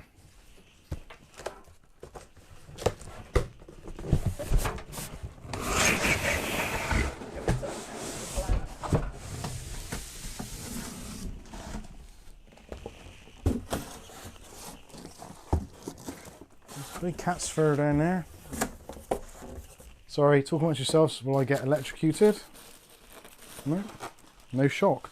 And actually, considering this is a relatively cheap case, I'm not going to say it's a cheap case because it's still £60, and £60 is a lot of money. Although £60 now is worth a lot less than £60 was even 4 years ago, and that has some relevance because about 4 or 5 years ago, we were recommending the GameMax F15 mesh, which actually quite a lot of you that have joined the channel, especially in the earlier days, you found us because of the F15 mesh, which we are very grateful for, which Kath still has, and it is basically like a dustbin. Like a cat for a dustbin. Right, I'm going to take the side glass panel off because Kath doesn't want Reflecto Watsits. Although I do have Lovely Bob's t-shirt on that he bought me. Very nice captive screws, and we have a completely clear glass, which is very nice. I'll put that somewhere safe. I think when I reviewed it earlier, I did say that it's 4mm tempered glass, but I'm not entirely 100% sure on that. So, this is the Montech AIR 903 Max. Mesh front panel, you probably already sussed that out. It's not really rocket science, is it? So, they've, in terms of the kind of design language here, they've tried to keep things very similar throughout. So the front mesh filter is the same pore size as the sides, and also on, I was on there about glass. And on the top, the magnetic filter is also a very similar kind of pore size, although to me the colour looks slightly different, but I won't hold that against them. The very nice feature of this is the fact that this front panel is extremely easy to remove. Now, if you had the GameMax F15 or the Lianli 215, which they're all based on the same tools, the front panel coming off was always one of those things where you kind of yank it and it's like you just pray. Whereas with this, it's really nice, magnetic on the bottom, and just put your finger underneath there, pull forward, and this panel on its own just comes out. So nice and easy, and nice breathable mesh, which will let a lot of airflow through. And the actual porosity of this is really good. Like the holes to the kind of field space ratio is very good. I'm not sure if Gamers Nexus have done a review on this yet. I think they probably have done, but I haven't seen it, or at least I don't recall seeing it. So I'll be interested to see if they have. Hey? What are you trying to say? I'm trying to say, if Steve's done a review, I'll be interested to see what he thought of it compared with what I thought about it. No, I didn't fall asleep. I might have done. Behind the mesh, you can see we've got the 3 ARGB fans. The stickers on them are a little bit naff. The stickers seem like they're sort of starting to peel off, but that's not the end of the world. The fans, 140mm, ARGB, 3-pin 5-volt headers, and also PWM, so RPM control. The spin speed on these is ridiculous. So these will go down as low as 350 RPM, which is really low for any fan. And maximum rotational speed of 1500 RPM. So massively wide range there of the actual RPM range, which is great. So you can either have them ultra quiet, and if you're in a dusty environment, you can have them really set low, so they're going to spin slow, they're not going to pull in loads of dust. That's really handy. But also, if you want to, you can set them onto a very high speed and they move an absolute crap ton of air. It is literally like a cyclone behind there. It's not literally a cyclone, obviously, because that would be ridiculous. You wouldn't have a cyclone in a PC. It's more like a... it's good airflow, basically. So it flows very well. And to help out with the airflow, they've actually gone with the hexagonal mesh wherever possible. So hexagonal mesh on the very bottom, hexagonal mesh on the top of the basement, hexagonal mesh on the back, on the PCI Express covers, and even on the roof as well. So wherever possible, ventilation and airflow has been kind of like, right, this is how we're going to do it. And I think they actually said in their marketing blurb that over 51% of the case is ventilation. So, what was the word you were looking for? gale. It's like a gale. Thanks, David Underhill. Thanks, David Underhill, for being our saviour. Yeah, it's... Dictionary stroke saviour. I am lost for words with this case. It's really, really good. It's built like a tank. I can't think of anything really that is wrong with it as such. The only thing which is like minorly disappointing is the fact that that fan at the back isn't addressable RGB. If the fan at the back was addressable RGB, I would have no hesitations on giving this like a 10 out of 10. Because there isn't anything wrong with it. There really isn't. It's got everything that you'd need. It's got the removable PCI Express blanking plates, of which there's no bars in between as well, which is brilliant news for anyone who's building a new PC, because if you can't get your HDMI cables in, you're not going to get a post. With that, there's no bars to get in the way, so that is brilliant. Also, you can put a vertical GPU mount in here if you want to. They don't include that, that's sold separately, but even the universal graphics card mounts you can use if you want to. You can mount more fans on the top, so 120s go on the top if you want to, either reverse or normal blades. Big pass-through there for your PCI Express power. Big pass-throughs at the bottom there for wiring up things like your HD audio and all that kind of stuff. It's just a great case, it really is. You've got the side panel section there where you can display some not M.2s, some SSDs, 2.5-inch drives you can put on there if you want to. Either side is fine. Yeah, it does things very, very well. And even those like really small things which don't make a difference, but they're convenient. And that is the motherboard mounting pillars are all pre-installed. So all 9 for ATX are pre-installed. And the middle one is a locating pin. So when you get your motherboard in, if you locate your motherboard in the center on there first of all, the rest of it is an absolute piece of cake, because you know it's in exactly the right position. Also as well, the accessories box, which is under here. Talking of little things like that, because I think they've aimed this or slightly tailored it towards people that are starting out. And whether you're new at building PCs or whether you're experienced, there's little things like this which are really helpful. So the accessories bag has got all the stuff you need, but what they've also done is they've labelled up all the bags. So this one here is called eATX standoffs. So there's an additional 3 if you want to go with eATX. So you can put those on the side. There's also a motherboard pillar tool. It's put on your screwdriver, hex tool. So that's really good. This bag here, it says mainboard screws. So that's for attaching motherboards and also SSDs. So they're all labelled up. I think the only thing I would complain about, which is like a really minimal thing, these, because they are labelled, they should have been resealable bags. So you can open them and close them, because otherwise you're going to end up just opening that. They're all going to go everywhere and then you're going to kind of lose out where you are. But the fact that they've actually done it and labelled it, I think is a step in the right direction for sure. PSU ones or PCIe Express mounting. What we got here?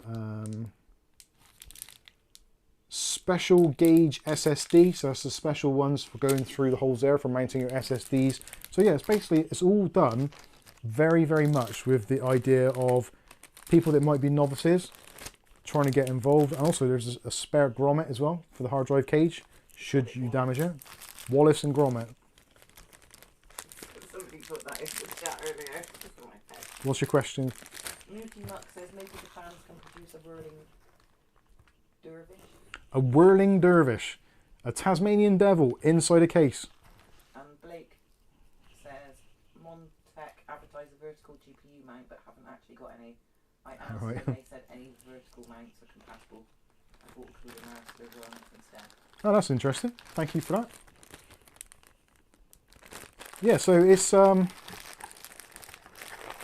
internally, I cannot say, well, there's some rubber grommet pass-throughs there, which are fine. They're a little bit on the harder side.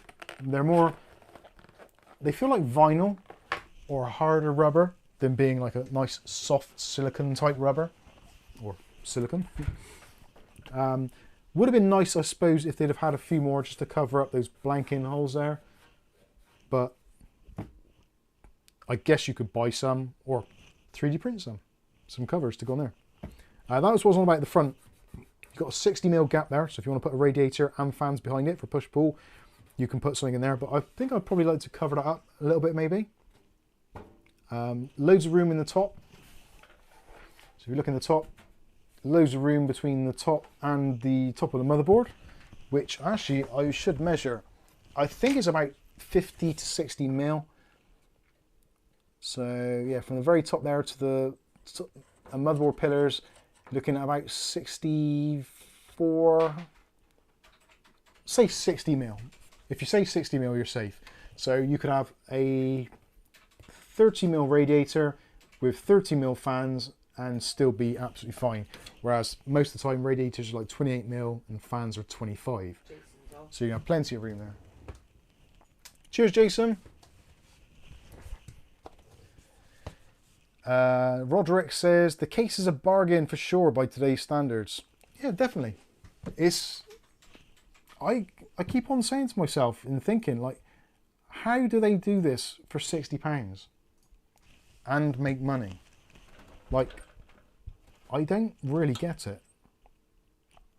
Obviously it's possible because they've done it, but yeah, in this day and age with inflation as it is, import duties, tariffs and all that kind of stuff, it's yeah, it does make you wonder, doesn't it?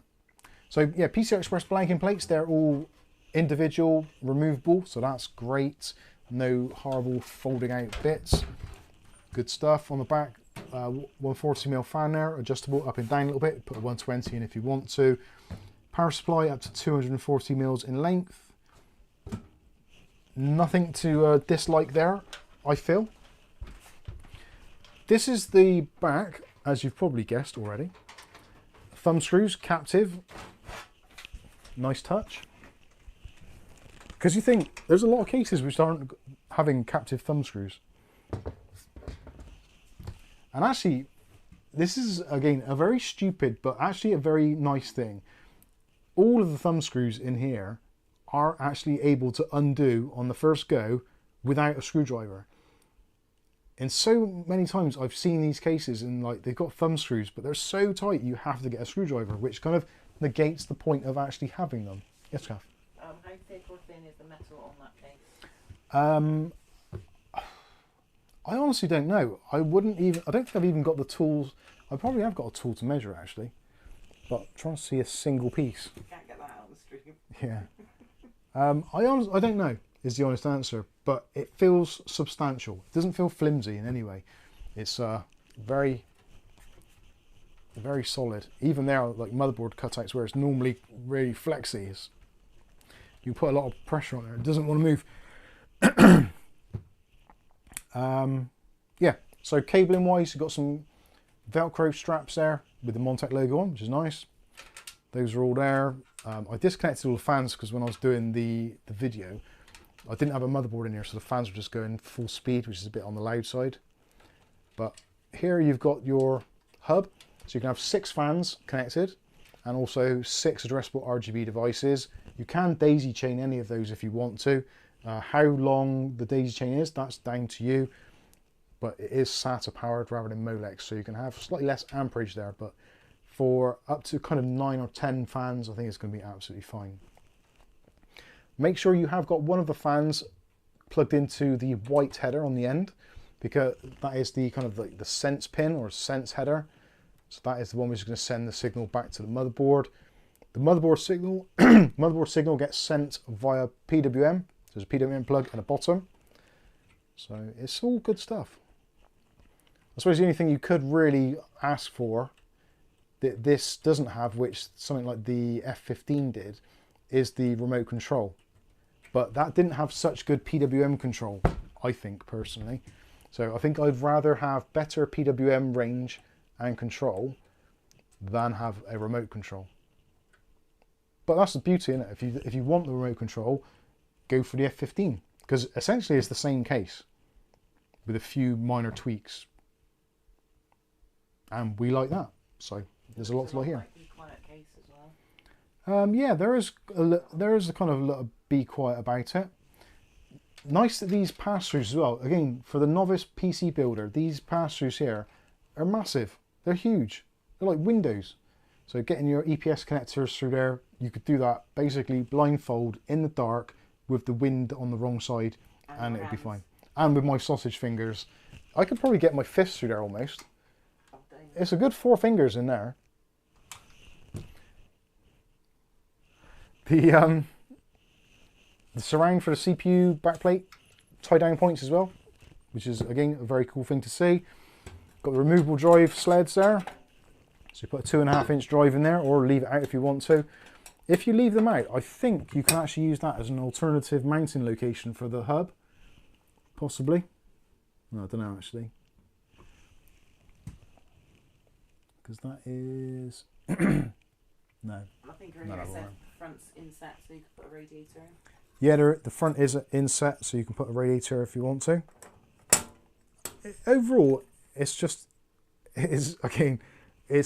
phenomenal how they've managed to do it in such a nice way, and none of it feels cheap. I was expecting, because everyone sees Montech as being like one of these really budget brands, but from this particular case, I'm not seeing it. It just feels like a premium case.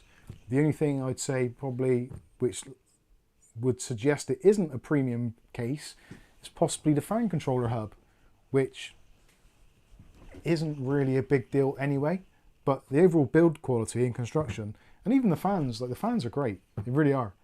They don't have rubber grommets on them in the corners, which is really odd, but they're still really quiet. Does the PSU have to slide in from the side or the rear too? PSU goes in from the side, which for me personally, I prefer that. I don't like, because the thing is, like with the PSUs that go in from the back, you've got to put a frame onto the PSU, then screw the PSU and the frame into the case. So you're basically double handling it. Whereas if you put it in from the side, just 4 screws, you're done.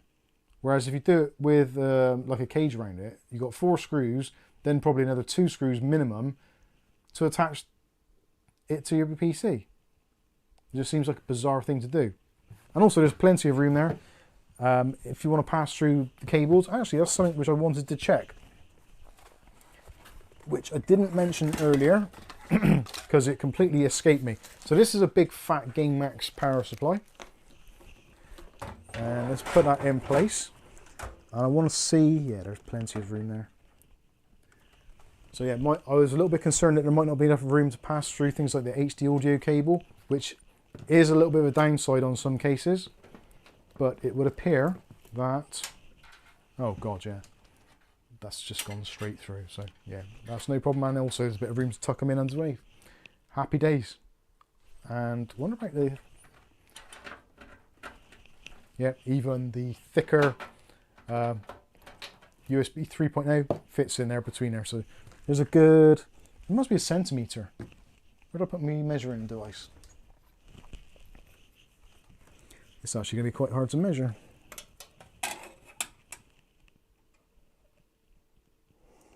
There's about 15 mil between the power supply and the basement. So there's a little bit of room there. And also if you want to turn the power supply upside down, so fan up, because you've got that hexagonal mesh on the basement, it's going to be really good. So if you've got like a passively cooled power supply, which a lot of them are these days, actually does have a little bit of benefit of being face up, because the heat which is generated in the power supply can naturally ventilate out. Whereas if you've got it turned the other way to fan down, yes, you can pull in fresh air from the bottom, but if the fan isn't running, it's just, the hot air is just sitting there until it's exhausted out. So if you've got a positive pressure case, you'll probably be all right. If you haven't, then you might find your power supply is actually getting hotter than it should do. Or the fans are kicking in quicker. Yes, Kath? Umar, can you remove the drive cage thingy? Yeah, drive cage thingy. We can take a look at that. I think we've seen everything we need to see in here anyway. So if you don't want the drive cage in, you can remove it very easily indeed. And actually, again, it's another one of those nice little features which just makes life a little bit easier. So 2 thumb screws, again, not been done overly tight at the factory. You pull those, take those off, and the drive cage you lift up, and it's on little rubber feet, rubber sleds. So you can put on there 3.5 inch drive on the bottom, and also a 3.5 on the top if you want to, or you can put a 2.5 on the top. You might be able to get one on the bottom as well somehow. Those are less of a worry. And also you can stagger the drives also. If you want it at the front like that, you can, or if not, actually it's probably easier if I show you that one. So it locks into position there, or you can move it across just to give you a little bit more room at the front there if you're putting a radiator and you're also putting fans in like a push-pull configuration. Obviously you wouldn't mount it on that section, you'd mount it on the other side, but this is just to show you what you potentially could do. And there we go. Even with my sausage-like fingers, is that in place? Yeah. Even with my fingers, you can do it basically one-handed on a stream, on an angle. Very, very easy to use and manipulate. Power supply, the filter. Again, another thing which they've done here, which I think is just one of those little things, it just makes a difference. So the filter on the back, the actual bit that you pull out is angled downwards, and enough that even someone with the more sausage-like fingers can even get access to and pull it out. And I will potentially demonstrate this now. So there we go. Very easy to do. And again, hexagonal mesh, which is the best for airflow. And that locks into place really nicely. It will hold itself in place anyway, but you get to a certain point and it kind of thunks into place. So yeah, very good. There's nothing that you can dislike about this case really, other than if you just don't like the look of it. Which, if you don't like the look of it, you're a shallow bastard. That's all there is to it. On the top, this is exactly the same layout pretty much as the F15 and also the Lianli. Although, actually saying that, the Lianli 215 might be slightly different. Not sure. So, removable mesh filter on the top, as you'd expect. Hexagonal mesh underneath for very good airflow. 360mm radiator, 280mm, 3 120mm fans, 2 140mm fans. You've got nice big power button. The LEDs are actually all built into the power button. So the power button illuminates, but there's also a red LED within that also to give you hard drive LED status. That's a nice little touch. Two USB 3.0s. Those are going to be USB 3.2 Gen 1, 5 gigabit per second. Then you've got the Type C. That I believe is USB 3.2 Gen 2, 10 gigabit per second. Then you've got separate headphone and microphone jacks, which is always nice to see. You've got a reset button, and next to that you've got the LED button for changing through the LEDs on the fans. So if you don't have a motherboard which has got RGB control, you can just press that button and cycle through them. £60.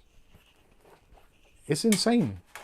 It really is. I am genuinely looking forward to building in this because I think it's going to be a really easy case to build in. I think Dave Aiken built some servers in these with 4090s, I believe, which you can put in here because it will take up to a 400mm graphics card. I think a 4090 is like 380 mils or something. So yeah, overall, I think this is a spectacular value for money for what it is. And I will fire it up now so you can see what the fans and stuff look like. I haven't got a fan speed controller. Actually, tell a lie, I have got a fan speed controller. I'm going to use that.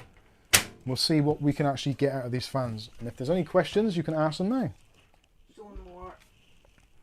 It says, I'm just about to build my first PC in about 30 years, so this is good content.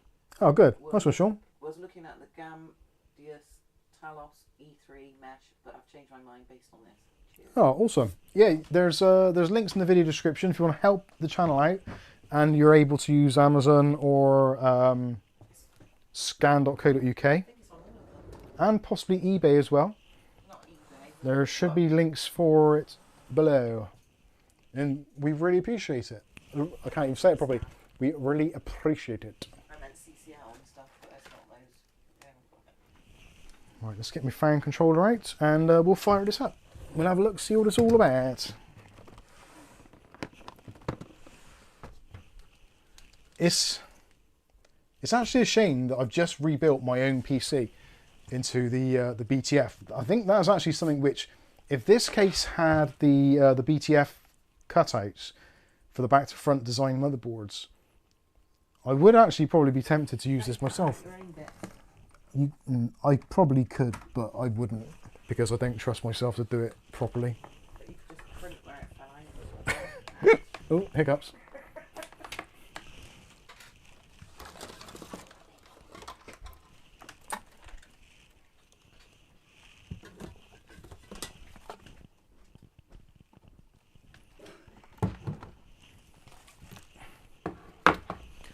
An actual fun fact while I'm doing this, the PC that I sold this week, it actually had in it the one of the AliExpress 7700 processors. And some of you are in the Discord, and maybe on the stream I discussed it. I'm not sure if I did or not, but I did have one of them, one of the processors, which for some reason was doing some weird things, and like I was getting dropouts of the I've got a splinter in, dropouts of the LAN and just doing some bizarre things.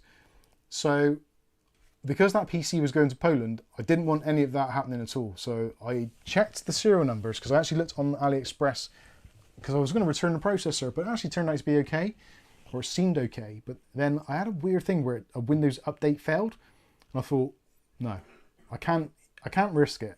So I looked on the serial number because I took a picture for the RMA, and the serial number that was in that PC that I built was the AliExpress one, which had caused me issues, but it seemed to be fine. So I thought, right, rather than mess around, I'll take out the processor. So the AliExpress processor, which was problematic, is now in the streaming PC of all places. The worst place I could possibly put it, where I don't need for anything to go wrong with the PC or lose connectivity. So I put it in there. And yeah, if for some reason the stream goes dead, that means that the AliExpress processor has thrown a wobbler and I need to reboot the system. So I thought I'd better warn you, but seeing as we are so far into the stream now, it seems not really relevant anymore. But still, you know where I'm coming from, so you're warned. And also I just wanted to make it known that I didn't sell that processor and send it off to a foreign country and wipe my hands of the whole thing, because I wouldn't do that. That's bang out of order. Where is my I can't find. Oh, there we go. Trying to find my PWM output. So plug that into the fan controller. Fan controller supplied by Ugly Bob. A little Modex powered one, which you can stick into a rear port. It's actually pretty cool. It's been quite useful. I've used it a couple of times now. I think that is it. So I can turn that on. I didn't get a blank screen. Good stuff. And hopefully you can see the RGBs. Now somebody asked them. Oh, I've done this wrong.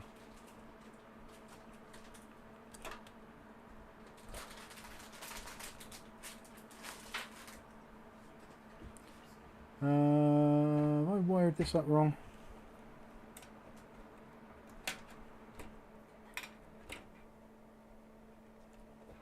Let's see. It might be because this is looking for a PWM signal and I'm only sending it a DC signal.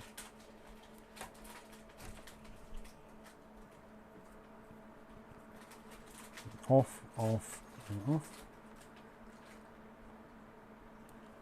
Hello, McFly. No, alright, we'll give up on that. Does that imply AliExpress selling bin CPUs? I don't think it implies, well, you never know. I guess everybody's selling bin CPUs, but whether or not they're going to tell you about it, that's another matter.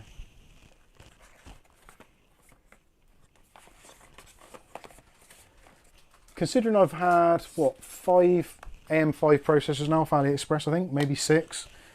I've only had one which has given me any cause for concern, and they have offered to replace it. I just can't be arsed to send it off at the moment. And it seemed like it was okay. I swapped out the motherboard, and I just figured it was down to the usual AM5 mounting stuff. Sorry, can you have the thing out from there? What? The tape measure. Thank you very much. Yeah, you know, the thing. Oh Christ, I turned into Biden. Right, somebody asked how tall the case was. So the case is pretty much bang on 49 centimeters. So that is 19 inches, 19 and a quarter inches.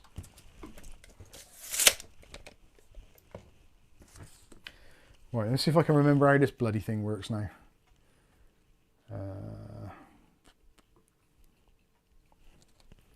What, the tape measure? Yeah. Right. That goes in there, I think. That goes in there. So I want some power for that.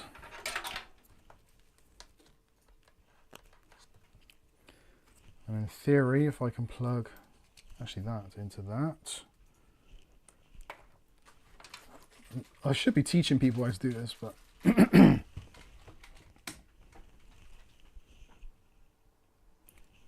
considerably better. And in fact, the noisiest thing is the power supply in this thing. Can you hear that? That's the PSU. So there you go. Yeah. Basically silent. And turn it right up. So when they're on full blast, they move a lot of air. So that is going to be noisy. Actually, is it worse with the filter on or off?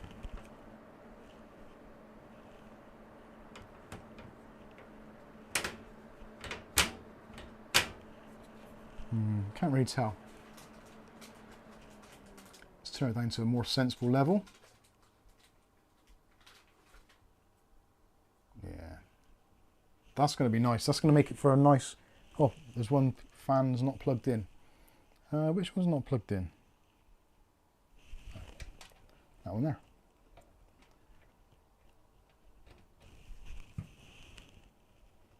And we're getting all that airflow with just the 2 fans. Now we've got the 3rd. Yeah, I forgot to plug it in. Useless.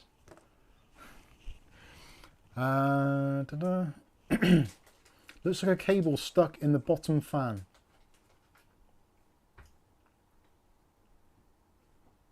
I know, it's right. Pun says thank you. It looks really nice. No problem. Junior Thomas says I bought the 7500 from AliExpress. Haven't done a build with it.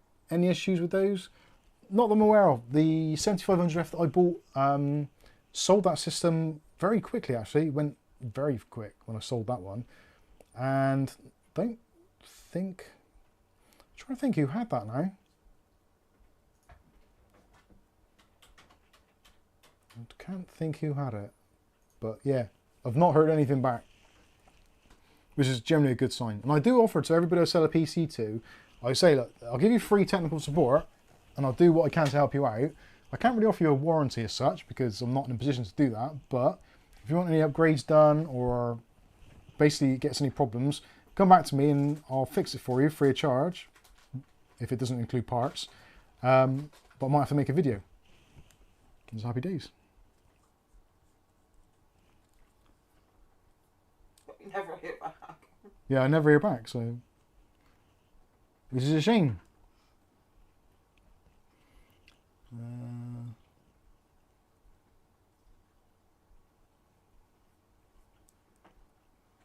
William Bodie says, Nick Barnes, did you know that the Stig is from Bristol and still lives there?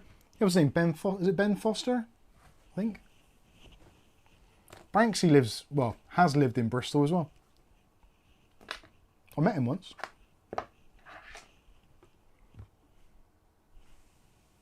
Although most of you have probably seen him on TV, you just don't realise it. If you watch the news anyway, or follow politics, you'd have seen him.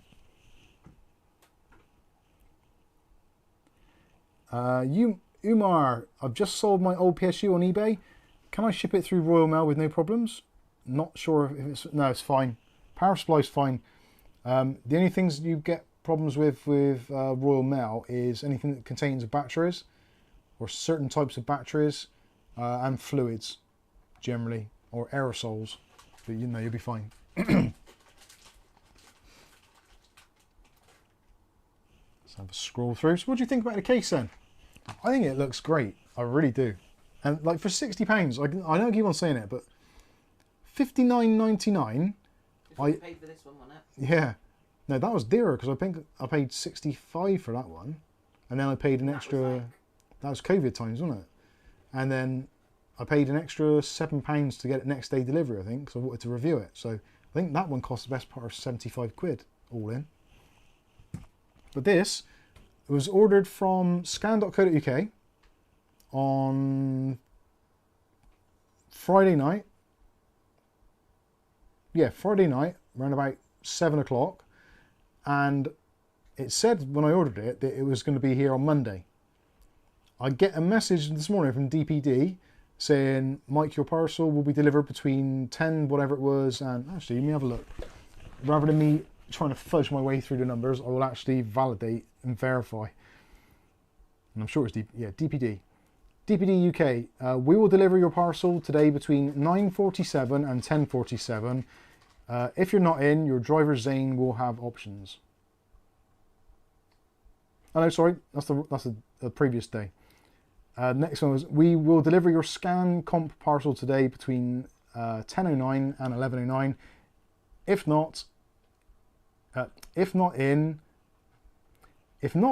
for your driver Gary, you have options. And there's a link you can click. You get the general idea. So I ordered it 7 o'clock or so last night, and it arrived on a Saturday morning, just around about 10:30, 11 o'clock, which is nuts. And it was free delivery on this particular model. The white version was a bit more expensive. The black one was £59.99 with free postage next day. The white one I think was about £5 or £6 dearer. But I actually miss building in black PC cases. I haven't done a black PC case in ages, it seems like. I think the last one I did in black was probably the TechWare Quad.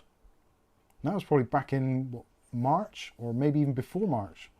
So yeah, it's been a long time, and I do genuinely like the look of this. It's a very nice case. And if it wasn't for the fact that I had many cases already, I probably would use this for one of my own builds. But we will be doing the budget-minded PC gaming build in here with the motherboard and processor which I showed you at the start of the stream. So it would work out roughly about a £600-ish PC, which I think is pretty much the sweet spot these days. Yes, Kath. Panos, how you doing, Panos? You read that, or do you want me to read that? I can see through. It's great. It's right in the right place. Mike, can you review my PC part picker list for a PC that's £600? I can't easily, because I don't have Discord on the PC, so it would be difficult. But if you send it to the Discord or email it to me, then I will certainly do that for you. Have a look. Discord. I will put the link for the Discord in case you haven't got it. Oh, Ben Collins, not Ben Foster. Who's Ben Foster? That name rings a bell. Hello. Quasimodo, that rings a bell. You knew it was Oh, Ben Foster is the goalie. Thank you. What's the front port situation on that case? Front port situation. So for the front I/O, you've got a USB Type-C, two USB 3.2 Gen 1, 5 gigabit per second, separate headphone mic jacks, reset switch, and a LED switch. Oh, that's what I was going to do, the LED switch. So you press the LED switch and you can cycle through the various obnoxious colours which are available. So you've got all the usual stuff there, sort of like, what we know, yeah, just the colour wipe, going through red, green, turquoise, magenta, and white. And then back to blue. Nope, red, then blue, then green.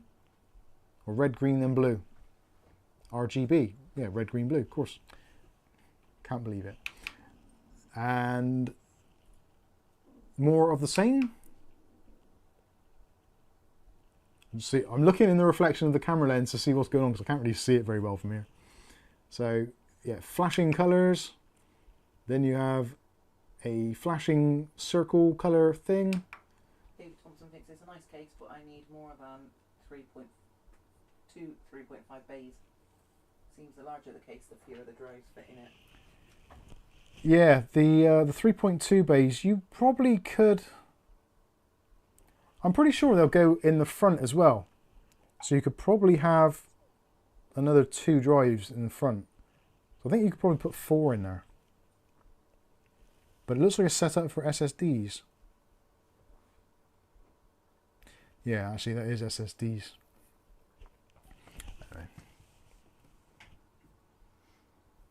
Anyway. Ben Foster is an American actor. Alright, thank you. Lol, Amazon has the case for £59, but Amazon USA has it for £150. Nice.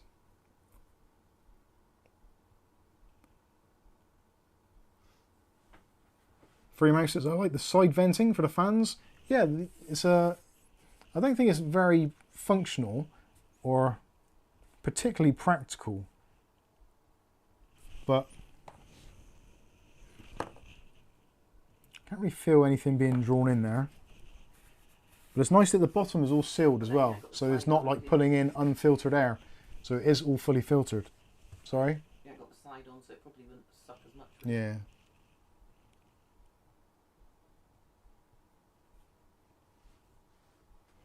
Rick H says, David Thompson, I'm on Amazon US and it's $75.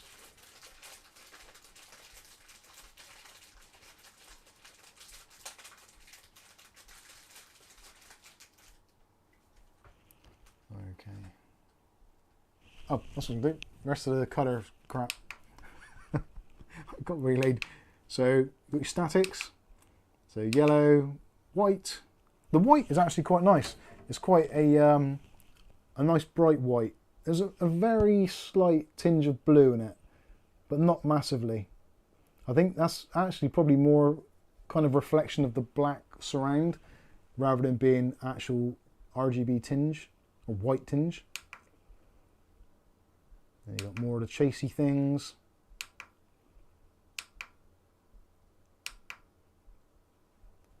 It's nothing too elaborate.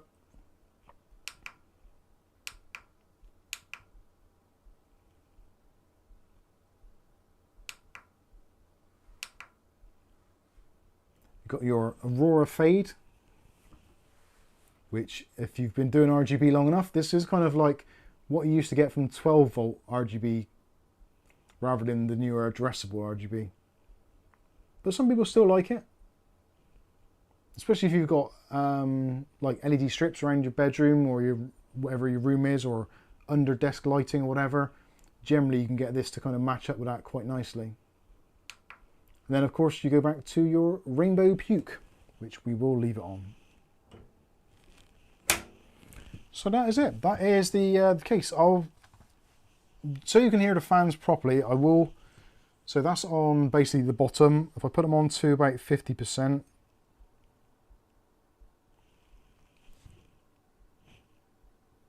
you basically can't hear it.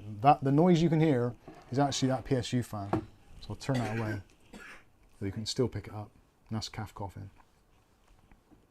So 50%, again, still moving a large volume of air, like 3/4. You can hear that there's air moving through now. And full blast. Like a mini hurricane. Gale.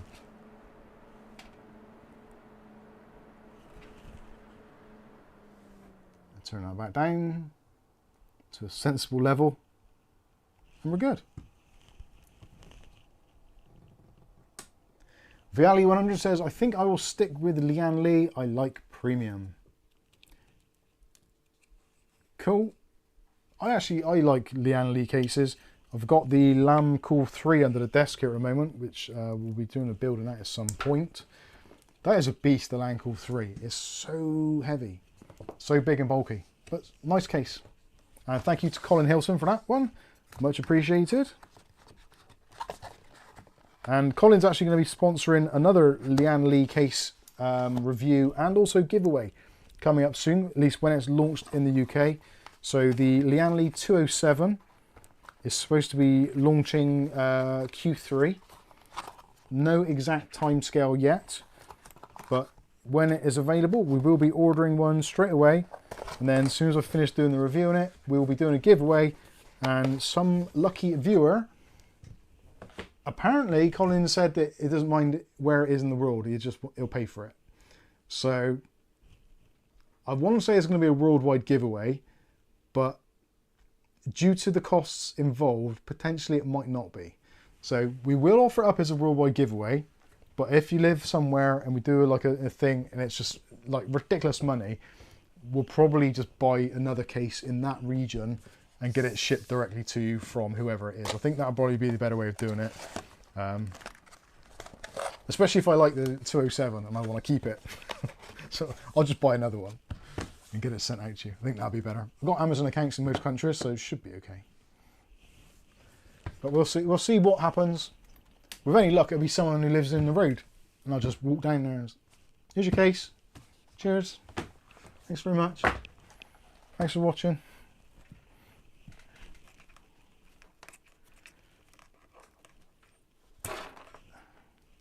Junior Thomas says, I like NZXT. I have the H5 Flow.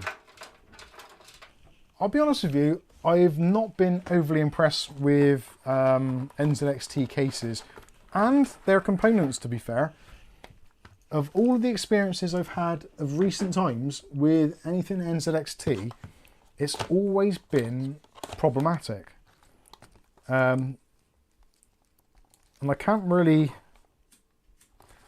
put my finger on what it is, but it just seems that anyone who's got a PC problem, it comes into our Discord with the PC not working or overheating or something, it's generally an NZXT Kraken cooler or an NZXT case. And I don't know, I know the NZXT brand does have a massively just basically a massive following. Probably seconded only to someone like Corsair or maybe Lian Li. So I know there's a lot of them out there, and a lot of people do choose to buy the NZXT stuff, but I don't know, I'm not keen on it at all. But that is the beauty of the computer market. You don't have to like everything because there's so much to choose from. Right, I'm going to pack this away and then we'll do some more questions. And I'm sure there was something else I was supposed to mention tonight, and I cannot think what it is. So no doubt if I accidentally drop this case on my toes, we'll find out. Is that Angel? Yeah. What's she doing? Our daughter's gone out for a meal tonight.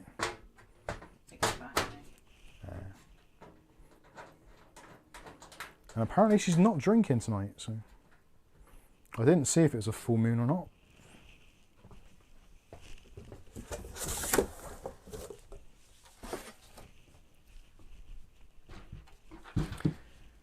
Right, I'll try not to reflect a porn calf too much. If I do, it's just tough because we's working here. I'm very pleased to say that the stream has been remarkably stable the last couple of streams we've done. Very pleased. Oh, there's a super chat. Calf's not watching the ball. You bloody rubbish. Patrick LaBelle's come in with a super chat. Thank you very much. Congrats on your purchase. Well, where's the bloody mouse gone? There we go. Congrats on your purchase. Don't hesitate to ask if needed. Enjoy the few days you'll have it. You'll soon lose it once your family find out how easy it is to print from MakerRoad. Barbecue time here. Cool, enjoy your barbecue, and again Patrick, thank you so much for all of your help and all of your support, and also for obviously printing out and sending me that case, which was kind of somewhat the catalyst of me eventually purchasing a 3D printer. So it's all your fault.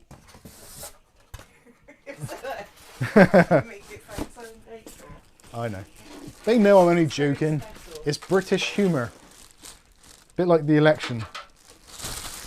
The general election in the UK is nothing but just English humour, which no one really understands properly.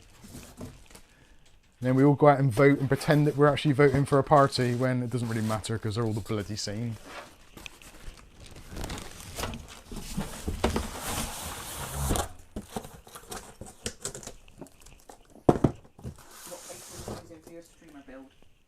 The streamer build? The streamer, what, the one there? That is the Thermaltake Series 500.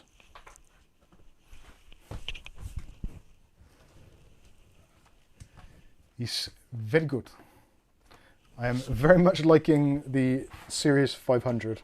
I was using the View 270, but I just didn't feel it was quite big enough for what I was needing and what I was doing. So I swapped it back over.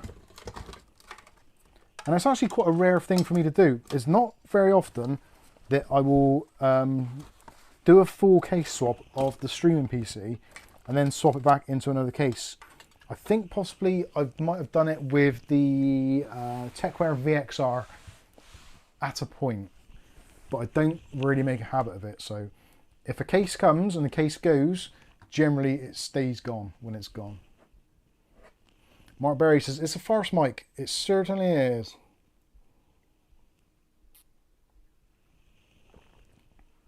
Mookie MC says, are you able to vote for Buckethead, Mike? I'm not too sure who Buckethead is, but he sounds like my kind of person.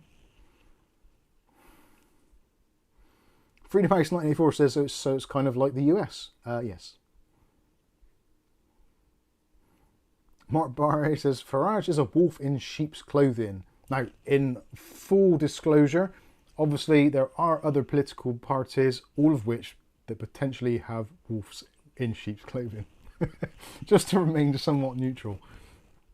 The funny thing is, we see the politicians all bickering and arguing with each other.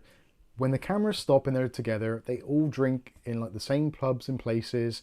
If you've ever been to London and you've been to any of the pubs in and around sort of Fleet Street or Parliament, that sort of places, they all drink and eat and socialise together. As soon as the cameras are off and they're out of the chambers, they're all best friends. It's all a complete farce. It really is. It's all an act. It really is. Aren't they all listed on Wikipedia or something as actors? Yeah, most of them are actually listed as being actors rather than being politicians. It's bizarre.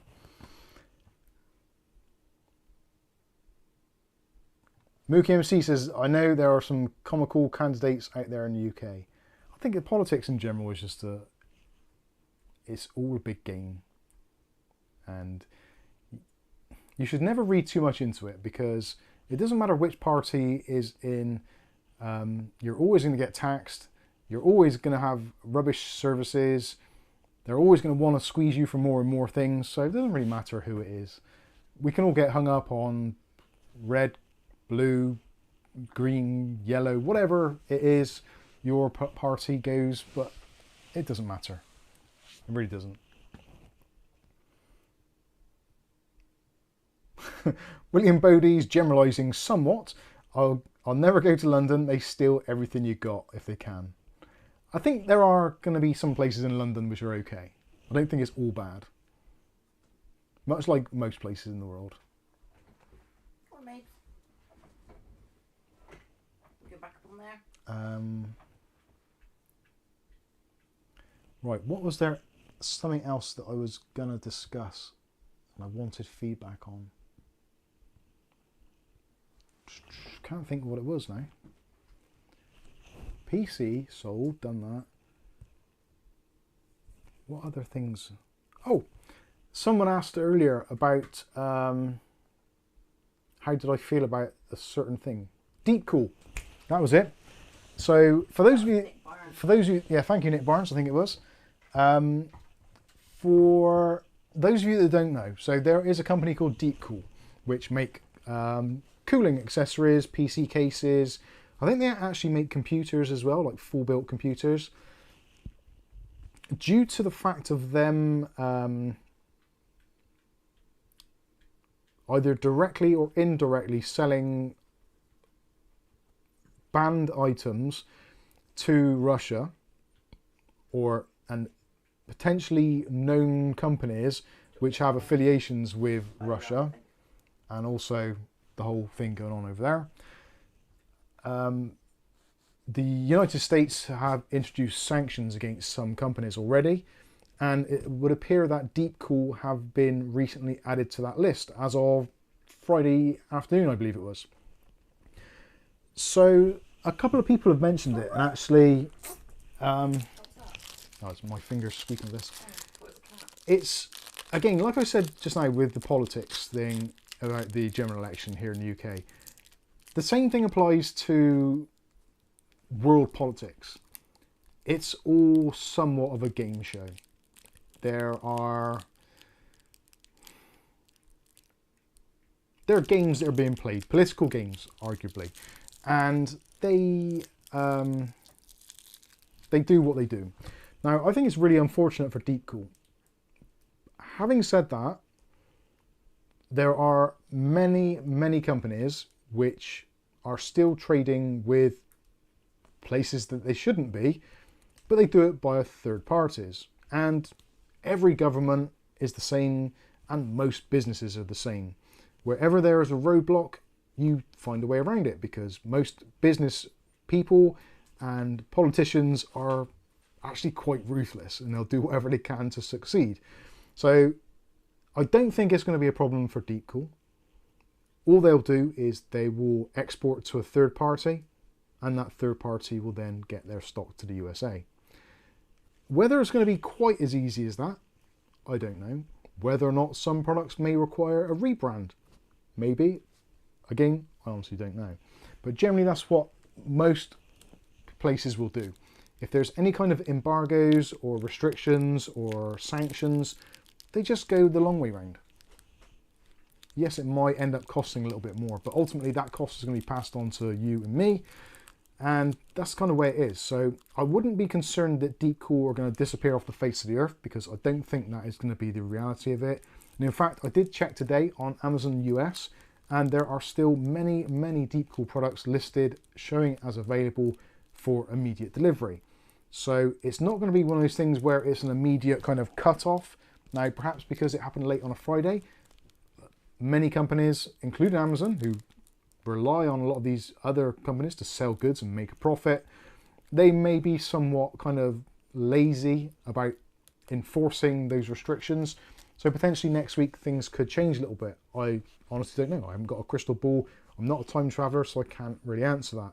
I think it'd be a big shame. I think deep cool have actually come a long way in the last 5 to 10 years, where they've really gone from being one of those kind of lesser known brands which had quite a lot of impact in the Asian markets, but really struggled to get any kind of real foothold in the US and European markets.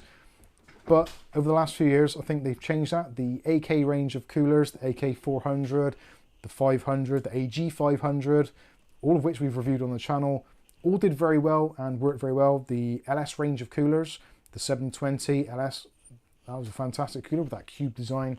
So they've got some really nice designs, some really nice cases. Some of their new ITX stuff is actually very interesting as well. So it would be a very big shame if we were unable to purchase and get deep cool products here in the UK, perhaps in Europe and possibly the USA as well. Because generally what happens in the USA happens here eventually, or very short after. So yeah, it'll be interesting to see what happens. I don't think it's going to be as big of a problem as it has been reported in the tech media. I think it's like anything. There's not really a great deal going on in tech other than the persistent things which Microsoft are doing, and also the kind of the daily thing of which company has been hacked, which company has got something going on, or there's been some disclosures. Those security kind of breaches, that is kind of like the news. So when there's actually something a little bit more, got a little bit more juice to it, they often will report it. But I think in reality, it isn't going to be a problem at all.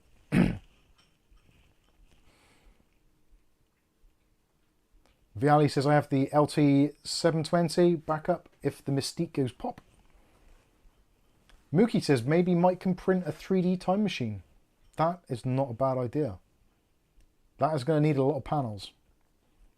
It might take me a long time to print it, by which point they may actually be selling time machines on Amazon. That might not be bad though. Rick H says, I bought their products for years. I've always had, I wouldn't say a soft spot for them, but Deep Cool I've always thought of being a pretty cool company. And actually, when we pretty much first started out the channel back in the early days, I think it's about 6 or 7 years ago, we did a review from Deep Cool for their, I can't think of the brand. They did Maelstrom, well done. The Maelstrom 120EX, I think it was, which was a 120mm AIO cooler with RGB built in. This is before RGB was really a thing, and AIOs were ridiculously expensive, but they come out with the Maelstrom, and it was about 35 to 40 pounds, I think.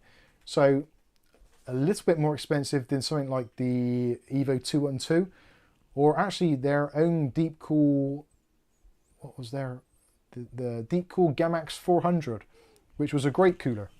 And actually I put those two head to head, and it beat both of them. So yeah, I've always I've always regarded them as being a pretty decent company, and having some pretty decent people that work with them. So it's always unfortunate when these type of things do happen, but as I mentioned, ironically, the day it happened, Kit Guru released their video of their Deep Cool factory tour, and quite a lot of the comments were very much like, oh dear, this is kind of awkward.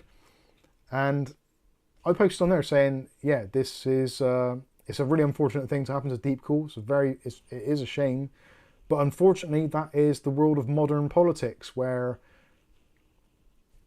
yeah, you've always got to have an opinion. You can't just remain neutral. You have to choose a side, pick a winner type thing. And that kind of ethos and mentality, which we're seeing more and more of, is I think it's a shame. The fact that you have to state your flag to a mast. It happens in lots of places and lots of areas, sports, you name it, wherever it is. You have to be one or the other. You can't just be like, keep your thoughts to yourself, which is a shame. Anyway, I'm getting off topic now, so we'll prevent that. Let's see if there's any more questions in there, so I can dig myself out of this hole. Atomic Sub says they're based in Beijing, right? I am not sure. I think Deepcore are one of those companies because they are massive. They are massive. I think they've got various different places around the world.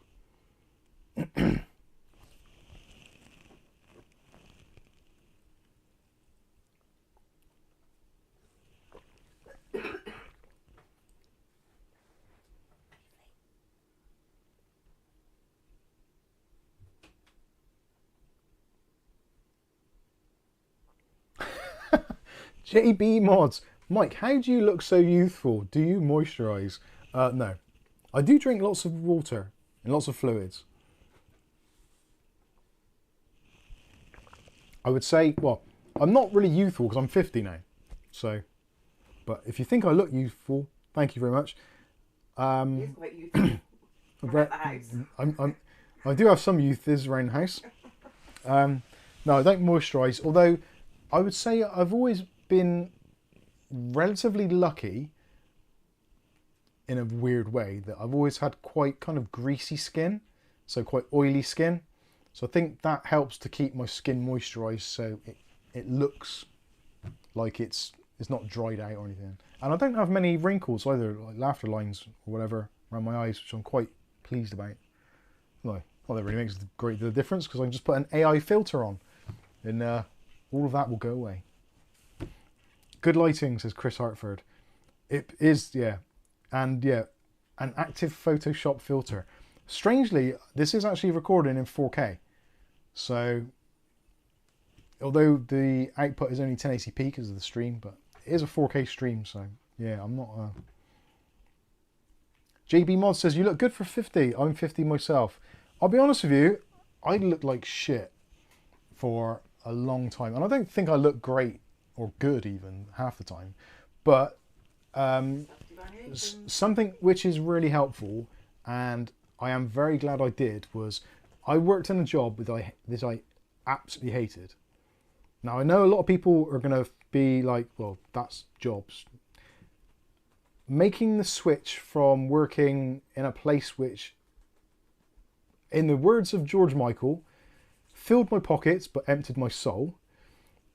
Working for the BBC was possibly the worst thing that I'd ever done. Pockets, really, did it? Yeah. It was pretty piss poor wages. Technically, yeah. But I went for the money. I followed the money, and I watched and saw things which I didn't agree with, but had to agree with, or had to turn a blind eye to, because that is your job. This is the way the BBC works, etc., etc. Whatever. And I could feel it literally eating away at my soul. Really good. And I'm guessing there's going to be other people in the chat who've had similar jobs where you're doing something and you have to do it because you have to pay the bills. Now, we were fortunate enough that we started doing YouTube whilst I was still in that job.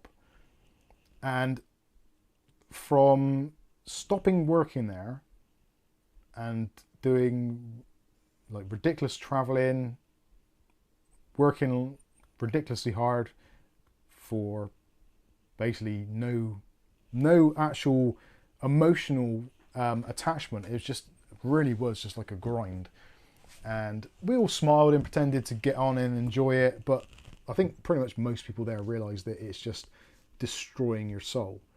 But most people can't get out of it because the money draws you in and then you're kind of hooked. which is unfortunate. So I'm extremely grateful, and every day I still do to this moment, I still struggle to grasp the concept that Kath and I have managed to create this crazy little YouTube channel, and it's now become our kind of full-time job. And with something that, yeah, it's not always going to be great, and it's not always roses and laughter. It's actually hard work. It genuinely is, and it takes up a lot of time. It really does, especially if you do it the way we've done it. You can, there's other ways of doing it, obviously, but the way we've chosen to do it and the way that it works for us at the moment, it does take a lot of time and a lot of energy. So you don't get a lot of time for anything else. But I don't have to sell my soul. I can quite happily sit here, say within reason exactly what I want to say, and if somebody doesn't like it, well, they don't have to watch. Or if a company doesn't like it, they don't have to send us products. And that's the way I kind of like it. I've got that freedom. And when companies say, oh, we'd like to do a partnership with you, or we want to do a sponsorship, it's like, I'm not interested. Because as soon as you start taking the money, you're selling your soul, and you get into that trap where you're used to the money coming in. You're used to the sponsorships, and you rely on it. So you don't want to upset anybody because you don't want to ruin that cash flow. And I see it. We all see it. You watch YouTube, and there's some videos you watch, and you just know in your heart of hearts that everything they're saying is a struggle. And we're really lucky that, well, you guys send us in products to review, you make suggestions. There are some very cool companies that reach out to us. They don't pay us to do anything. They just say, look, there's the product, do the review. We don't want to see it or anything, just do the review, and we'll let the cards fall where they may. And for us, that works great. And I don't want to change that at all, because it's quite nice, and it's a very liberating feeling.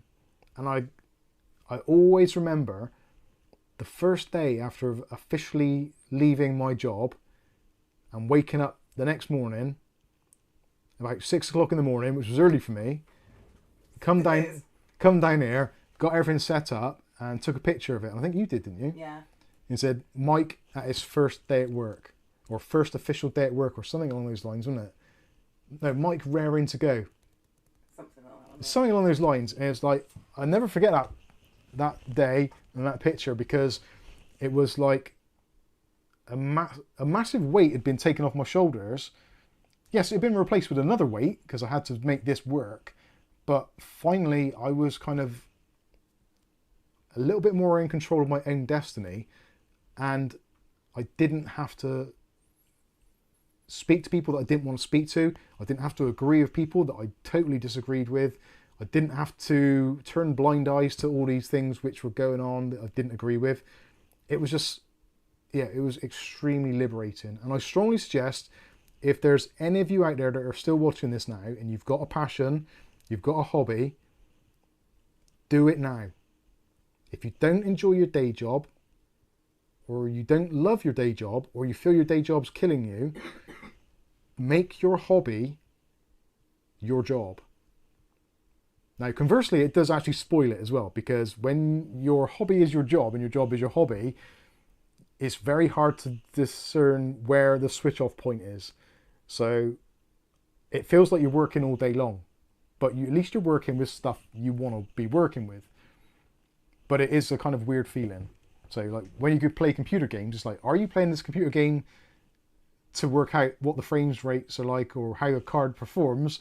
Or are you playing this game to get to the next level or to complete whatever it is you're doing? You do get that. It's a weird feeling that.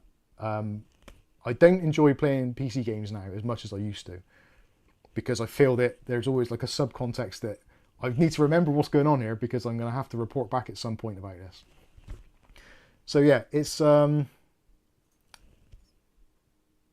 I would strongly suggest it if you've got any hobbies at all, even like if you're mechanically minded and you have to change the batteries in your key fob, make a video of it, because someone's going to want to know how to do that. It'll be slow at first. It will be slow, it will be a hard job, and you won't see massive views and massive money come in straight away. You might be lucky, you might be lucky and hit it straight off, but it's going to be a long slog.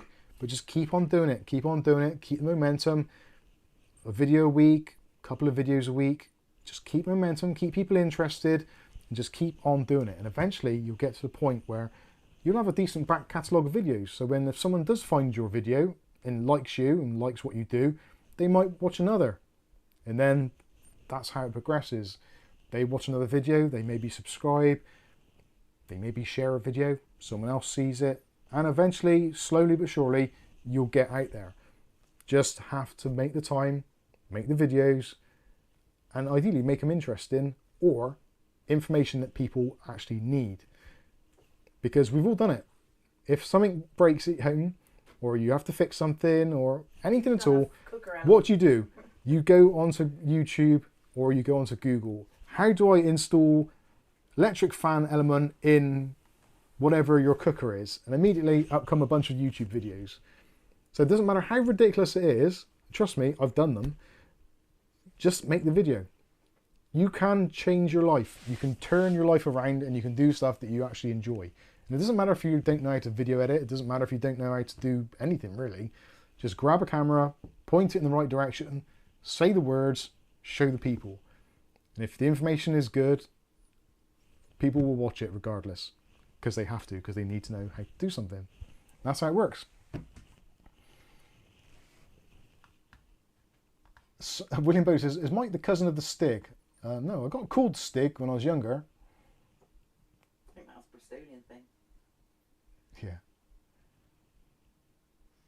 Yeah. William Bodie says, question, can I stay neutral, just like Switzerland? You can try. Chris Hartford says it's good lighting. William says, Kath makes Mike sweat in the garden so he stays young. To be honest with you, I wish I had more time to do stuff in the garden, but Kath ends up doing it and I'm stuck in here. Glenn says, I'm pretty sure it's a spell from the Book of the Dead. No, Aletta has not let me borrow that.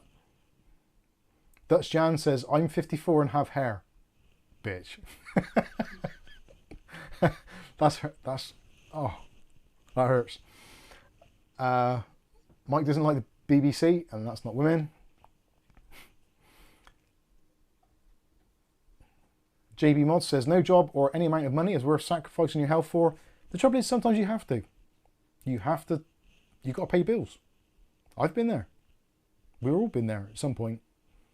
Things are a little bit easier at the moment, but at times you literally haven't got a pot to piss in. You have to just do whatever you got to do. Just try not to do it too long.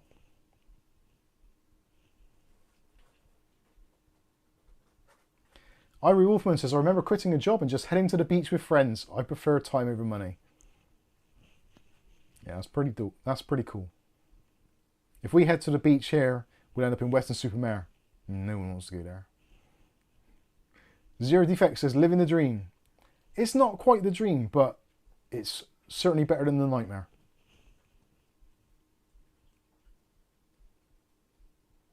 Nick Barnes says, it's all down to the lead professional camera operator. That's you, Kath, apparently. Oh, not really. I'm more cat sitter now. Zero Defect says LTT. I think that was possibly in the they're saying stuff but they don't want to say it category, possibly. Viali says, hard work, but you make us all happy. Saturday nights are worth looking forward to. Thanks, Mike and Kath. Oh, that's very cool. Thank you. Freedom House says, I'm glad you got out of that hell, Mike. Take care all. Gotta go. Enjoy the rest of your weekend. Thank you. Ira Wolfen, Mike looks younger than Wayne Rooney. I think I am. Am I? No, how old's Wayne Rooney? Hey Siri. He's really old. How old is Wayne Rooney? That didn't work. It worked on mine. Oh. But I can't see it. Dutch Jan says, question, if you receive something from a company, is that already a payment or do I see that wrong? Yeah, that's a valid point, actually. The thing is, if someone asks you to review a product, if they don't give you the product to review, it's hard for you to review the products without buying it yourself. Now, in the market of PC components, obviously, they're really expensive. So for a wider range of channels to be able to review products, the companies need to send out freebies. Now, most people, no, I'm not going to say most people.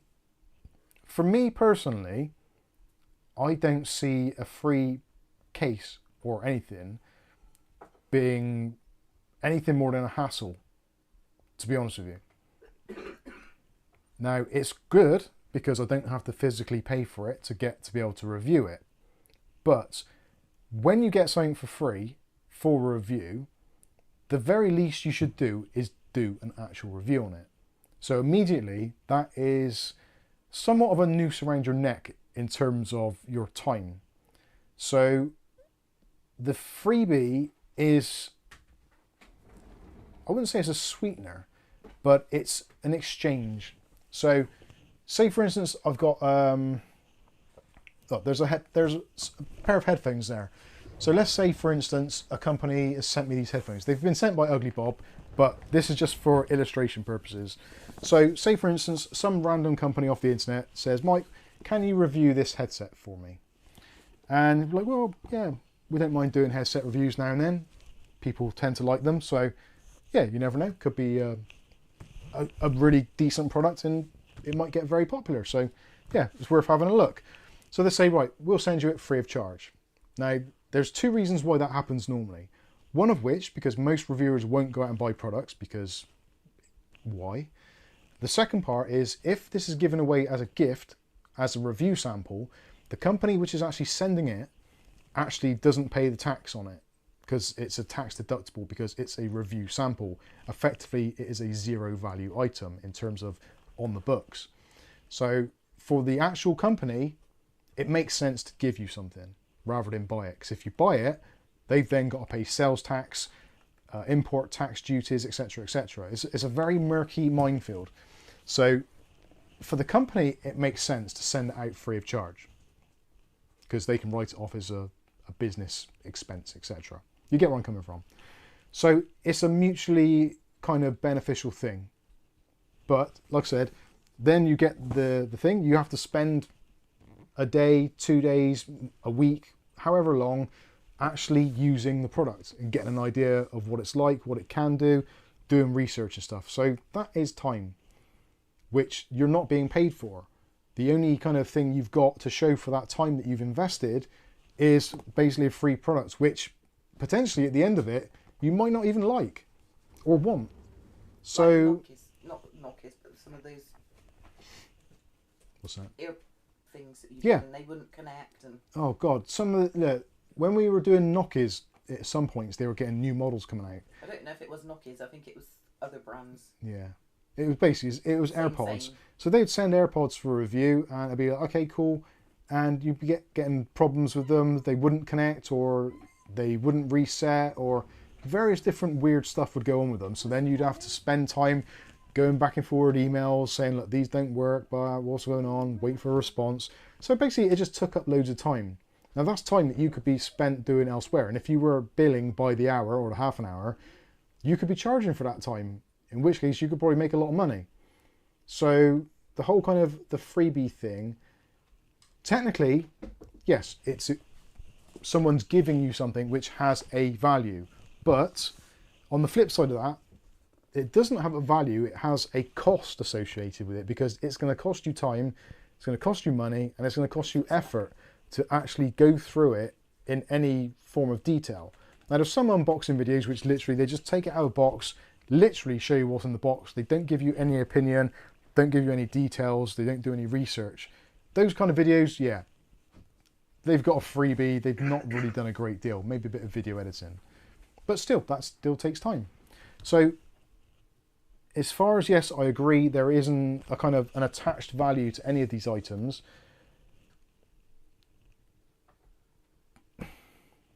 Yeah, I don't know. It's a murky one.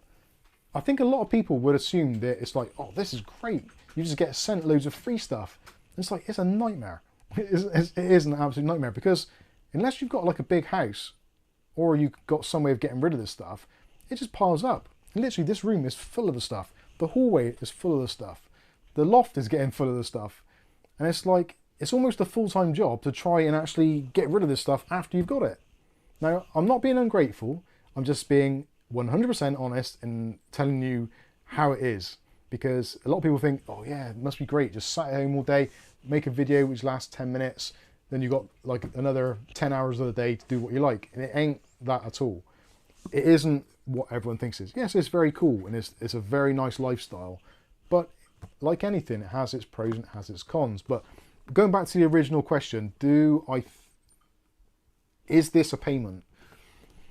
I guess effectively it is, but it's more of a advertising for them.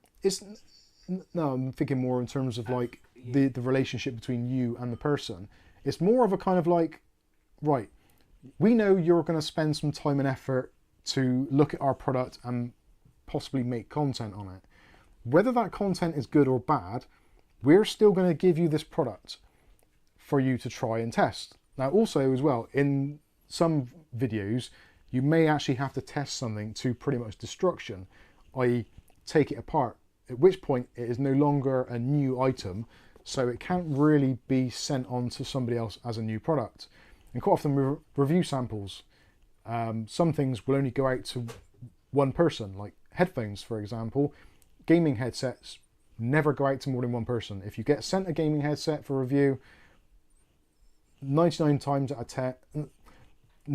10 you'll get to keep it because you've worn it. Nobody wants to review that. It's soiled a bit, yeah. And the same with keyboards and mice in general. That isn't always the case, but in general that is the thing. So yeah, that is kind of it. So yes, you look at it from one angle, it's a part payment or a payment, but in reality it's a necessity. But some companies will send the product and offer to pay you.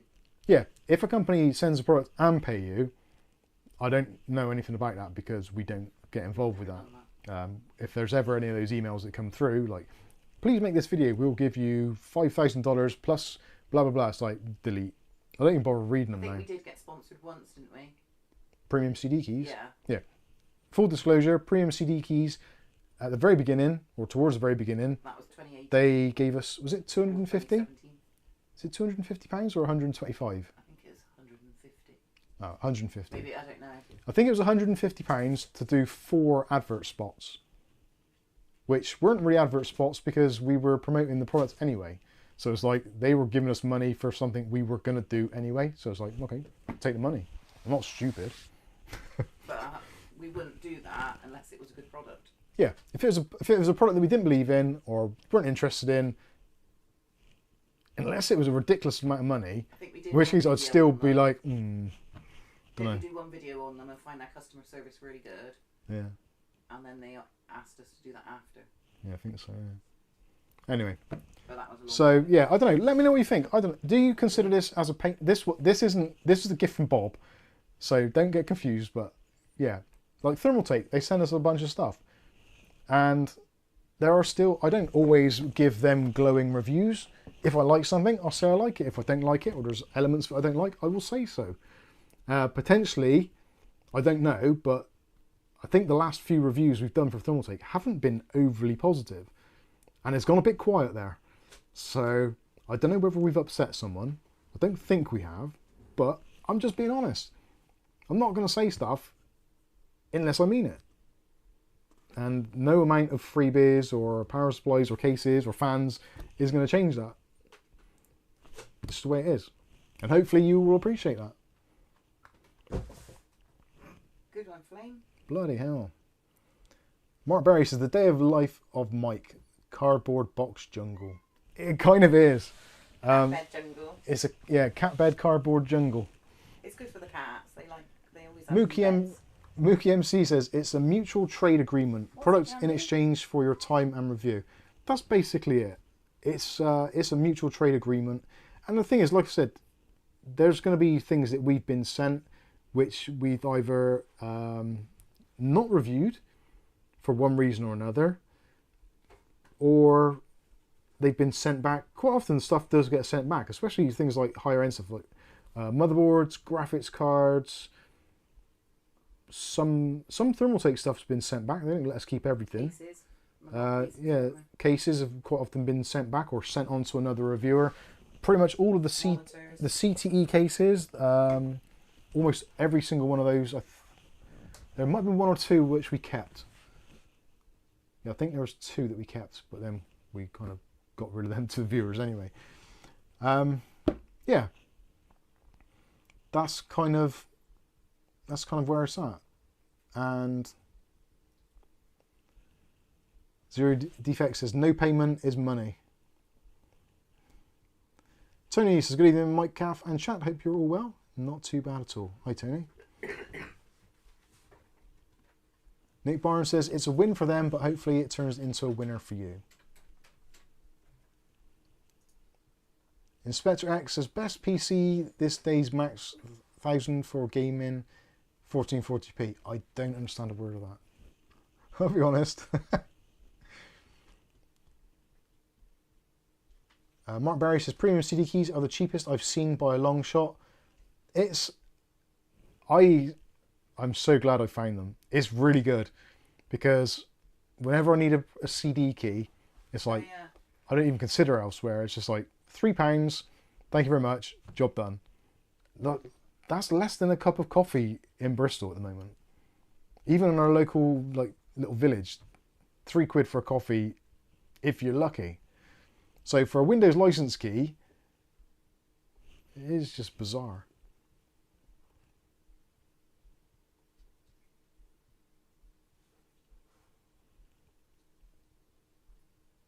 Nick Barnes says grey area maybe, but no money exchanges. But that's the thing, like you could turn around and say, let's say for instance it was a graphics card, and someone sent you an expensive graphics card for a few £100. You did the review, but you didn't want it, so then you sold it. Would that influence your review? I don't think it would, because if you were going to sell the graphics card after anyway, would that influence you to do a better review? And then if you're in the same sort of field, like if you do a positive review of a product and all of your peer group are doing negative ones, it's not worth it. It really isn't worth it. I keep on thinking these things over and over, and it's like, I understand that people do it, but I just don't get why. And what is the point? We got a lot of hate in the beginning, didn't we? Because we did that Cooler Master case, Q300. Yeah, the Cooler, we were the odd one. The Cooler Master Q300L case, and also the Masterbox Lite 3.1. Both of those cases were absolute piles of shit. In terms of ventilation, they were just hot boxes, absolutely ridiculous. Everyone loved them. I hated them, but there was a few tech channels, I'm not going to mention them, but they were doing constant builds in them for some reason or other. I don't know if they were sponsored, I didn't even bother looking into it. I assume they must have been, but I don't know for sure. I hated those cases with a passion, and it wasn't as if I didn't just try. I went through heaven and high water modifying the bejesus out of the Masterbox 3.1 to actually get it to breathe, and it was just a hideous experience. And I made the videos and I explained what was going on, what the problems were, and how they could potentially be remedied, and for people to avoid those cases, because it's just not a good case to use. And the amount of fanboy hate I got for those videos, it was insane. It was literally like I'd taken a pee on someone's grave. It was horrendous. Some of the things people were saying was just like so unkind. We had to turn the comments off in the end because it was like, this is weird fanboyism. Don't know what is going on. And then I think it was about, I don't know whether it was about 3 months or 6 months later. Oh, it was quite a long time. It might have been a year. Yeah, my thing of recollection isn't the best, but about a year later, Steve, bless his heart, from Gamers Nexus, Tech Jesus himself, actually did the review on the case and said almost verbatim what I said in my review. Did Steve from Gamers Nexus get absolutely slated for it? No, of course he didn't. But it just goes to show that I could have quite easily thought, right, Cooler Master at the moment are doing lots of sponsorships and videos and stuff, sending out review samples. If I do a good review, maybe it'll put me on their radar and I'll get some more stuff to review. And at the time, Cooler Master was like hot shit, it really was. But I thought to myself, no, I cannot do it. I've got evidence here that proves that this case is not suitable for the purpose. You did it July 2018. Yeah, July 2018 this was. And I still stand by that video and I refuse to take it down because I wholeheartedly, 100% am convinced that everything I said in those videos was as accurate as it possibly could be at the time, and from my knowledge and from my testing. It was genuine and I made people aware of it. And it wasn't like I didn't try to remedy it. I did follow-up videos saying like, these are the bits I've cut out to try and help it breathe, and it still doesn't work. But yeah, I was 100% vindicated when Steve did his video. But yeah, after that, there were still other channels which were doing the videos, and whether there was sponsorship or not, I don't know. But people going on about how great it was, and it's just, every time I saw a video when people were raving about it, it's like, what are you talking about? Are you insane? Yeah, I don't know when it is. Why would you say these things? 5 years ago. Cooler Master Q500 he did, case review. We tried to make it good, Q500, yeah. but we couldn't pull it off. But that was 5 years ago. Yeah, it was, Doesn't say the date. Well, actually, maybe it does. David Under says, unlike some YouTube reviews where they use the standard script supplied by the company. Yeah. The thing is as well, I think now with the AI thing booming, it's even more of a good reason to actually just wing it, don't script it, review the product, get to grips with it, know it, and like share your experiences with it. Because with AI videos coming online, which they will do, they'll just take a script from the manufacturer, assign it to some AI bot, and you'll be watching a video. You'll have no idea that it's not AI.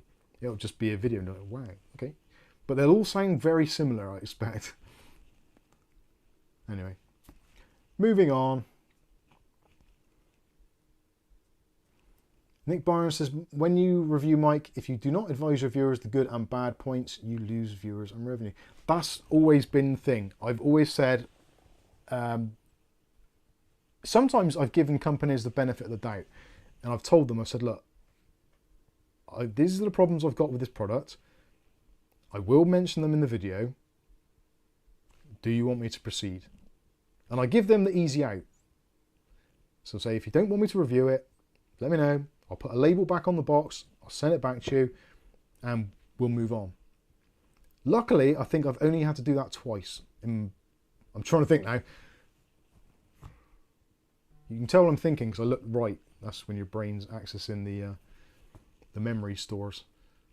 If you look left, you're lying. I should have little markers on the screen so I can do it when I'm watching reviews. I'm trying to think which companies it was. I've got a sneaking suspicion one of them might be GameMax.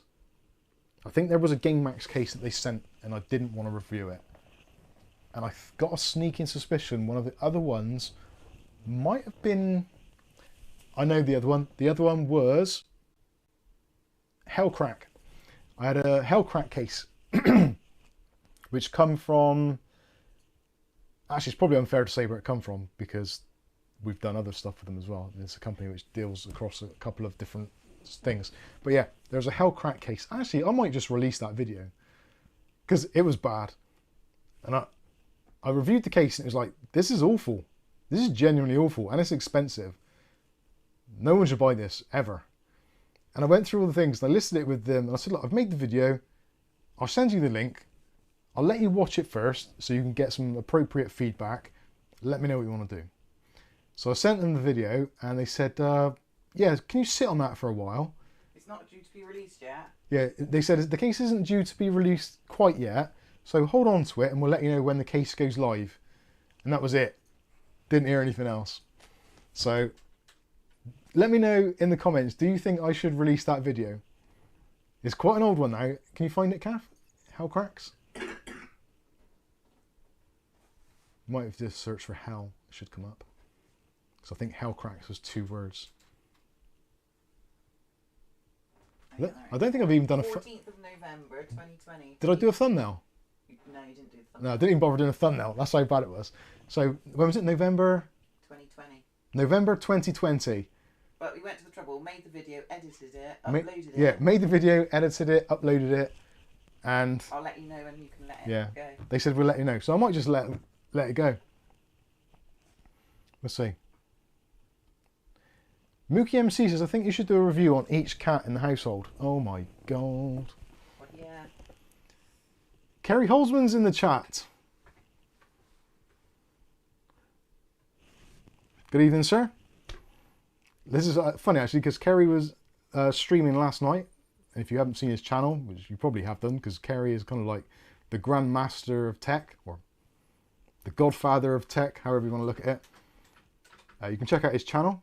Kerry Holzman, good to see you in the chat. What does Kerry say anyway? This happens to us all. If your video gets views, you get hate, or the video doesn't get views. There seems to be how it works on YouTube. I don't think it's not quite as negative as that, but potentially it can get there. I think actually you probably suffer more than most because of being a bigger channel. You've got that kind of big target painted on your back. So there's a lot of people that are jealous of you, want to take you down, or just don't agree with you simply. So there's a lot of people out there that might disagree with you or just want to make a pain in the ass of themselves in your chat. Hopefully, well, we don't really get there at the moment. We're not getting that, but you never know. A few more 1,000 views and we might. Ira Wolfman says, Cooler Master's best case was the Cosmos 700p. Is that the big one with the kind of like the ski things on the bottom, the rails? I think I vaguely remember that one.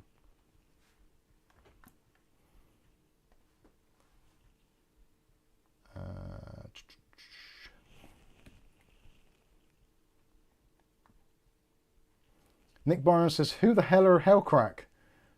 Name and shame them, defo. Well, there's actually been quite a few YouTubers have done Hellcrack case reviews. If you just do a search on YouTube, Hellcrack, I'm not too sure if they're a sub-brand, but no, I don't really want to say. There is an address on the box, which is the same address as another well-known company. So it's like either their registered office is in the same place, or they are one and the same, or a sub-brand, let's say. So I'm not too sure.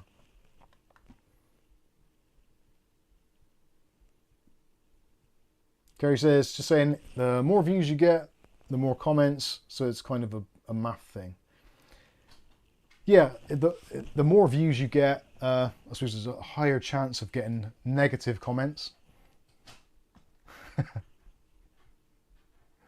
William Bodie says, maybe this Holzman tries to steal your mubsters. I think probably most of them have been on Kerry's channel or have seen it before. I won't worry. Kerry Holzman is a legend. And he has a good head of hair. Right, can you stop with the hair stuff, please? That's 2 of you just tonight now. Actually, there was an email got from, well, I think it was from Kerry. Sent an email last night after I was on the stream. So, Kerry, if you did send that email, and it is genuine, say so now in the chat, because obviously, you know what it's like on YouTube. You get all this kind of weird shit that gets emailed to you, pretending to be people. So, if you and, I'm trying to think, is it Marlena? Marlena. Yes, that's right, isn't it? I want to say Melina, but that's the woman that's in Total Recall. Marlena. I'm sure it's Marlena. If it was you, then yes. Kerry Holzman says hair is overrated. Yeah. Kerry says, oh, that is a genuine email. I asked Mara to reach out. I will reply to that. It's now heading towards midnight here in the UK, and I'm actually working in a store tomorrow, so I probably won't reply until I get home from work tomorrow. But I will reply, and thank you very much for reaching out. It is appreciated. John Davis Sullivan says, also he doesn't look like Arnold Vosloo. That is true. Actually, I have got, Ugly Bob sent this ages ago. I think I've still got it there. I might look like an idiot now if I haven't got it. There we go. So Ugly Bob sent me the Arnold Vosloo tea coaster, or is that what I call it? A tea coaster? It's just a coaster, isn't it? Coaster, yeah. So, see the resemblance? No.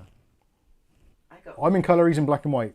Nowhere near. I got flaming poppy on my coaster.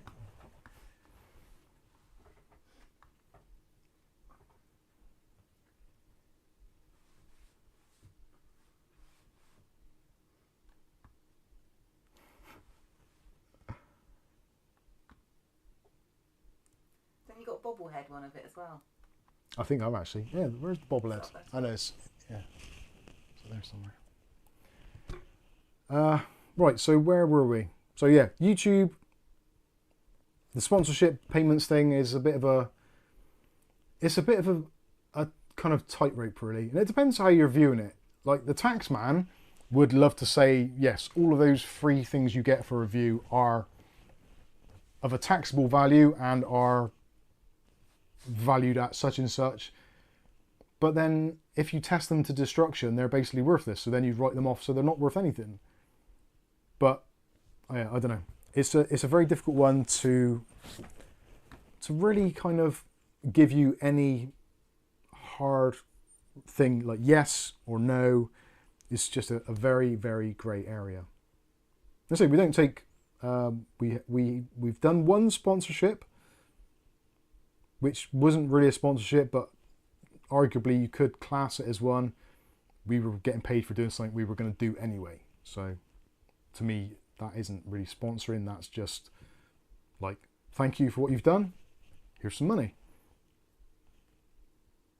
Yeah, that's not really sponsorship, I don't think. Dutch Jan says, hell, crack cases are cheap. They are awful as well. Nowhere near as nice as the Montech, the Air 309 Max. Dutch Jan's been nice tonight. Dutch Jan is being nice, other than when he said about my hair. That one Dutch Jan, was it? Dutch Jan said about my hair earlier. Oh yeah, no, he said he had hair. He didn't say anything about yours, did he? Fly SR 220 says, your videos help me get Windows running without a Microsoft account. Always great helpful vids. Keep up the hard work. Thank you. Was that to me or was that to Kerry? It's going to get awkward now. William Bodie says, Kerry Holzman, how did you find Mike's unboxing? I've been dipping in and out of the channel over there for many years. A long, long time. And actually, bizarrely, we have actually got a mutual friend, let's say. So, I'm not sure whether Kerry is aware of it or not. But yeah, we do have a mutual friend, an acquaintance. But we'll keep that one for a later day. Keep him guessing. Mark Perry says Imhotep. Yeah. I get that a lot. Arnold Vosloo, The Mummy. That is the same person, isn't it? Yeah. Who else is it? Quite often people. Oh, what's his name? It was when the channel was smaller, people would be more open to doing that and more rude, and they'd be like, "Hey, Baldy, you look like such and such." It's like, oh, cool, thank you very much. And then they'd be, Kurt Angle was one, wasn't it? Oh, Wrestler yeah. Kurt Angle. It's What, like, okay. What's that one? Oh. Vin Diesel. Oh, what's that other one? Boba Fett stunt double, good one. What was it? Vern Troy. Vern Troyer. Troyer. Vern Troyer. I am not mini-me.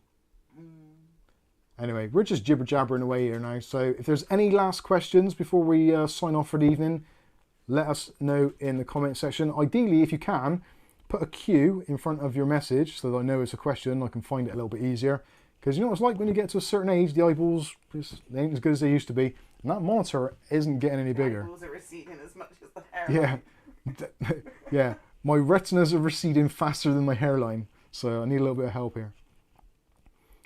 Yeah, just for reference as well, Kerry sent out an email with the suggestion possibly that we do some kind of collaboration or like a Q&A type thing. So yeah, it's very, very cool. I didn't think anything of it because I just thought it was one of those like scammy emails as you do. So yeah, there may be a collaboration, which would be kind of cool because Kerry's been around for a long, long, long time. Not you're saying you're old.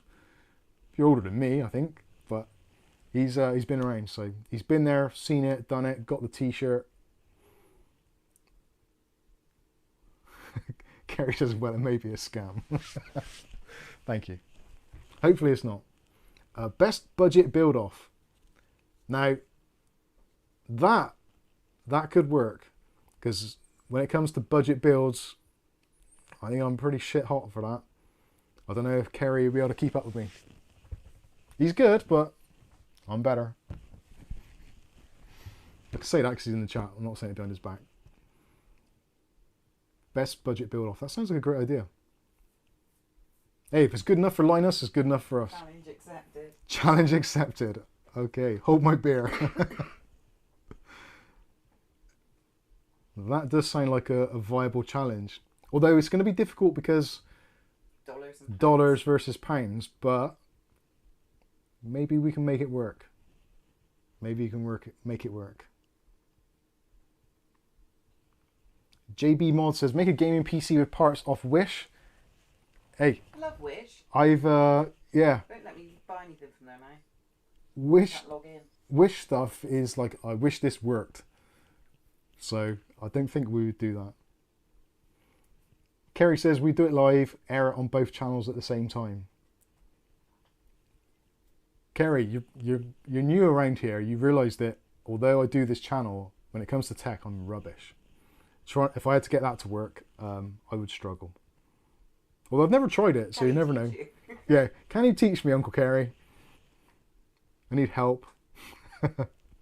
William Bodie says, yep, Mike will win because he's a cheapskate. It's true. I'm well known for that around here. All the parts from AliExpress. God. Junior Thomas says, Temu is the bomb. I've never tried using Temu. I always see the adverts come through on the phone. Never really. Well, I tell you what, I think I may have installed the Temu app, but when I went in to do something, the price magically went from like 36p for a mechanical keyboard up to like £7 or £8. And it's like, whoa, hang on. I don't like the look of that.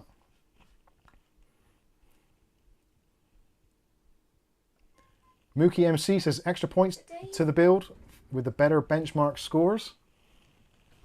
Yeah, we could definitely do that. I would genuinely enjoy doing that.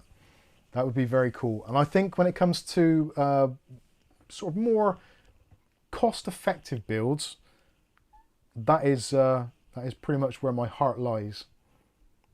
Dave, you're nearly blocking. So, Kerry, I think somehow, somewhere, I think we'll have to make it happen.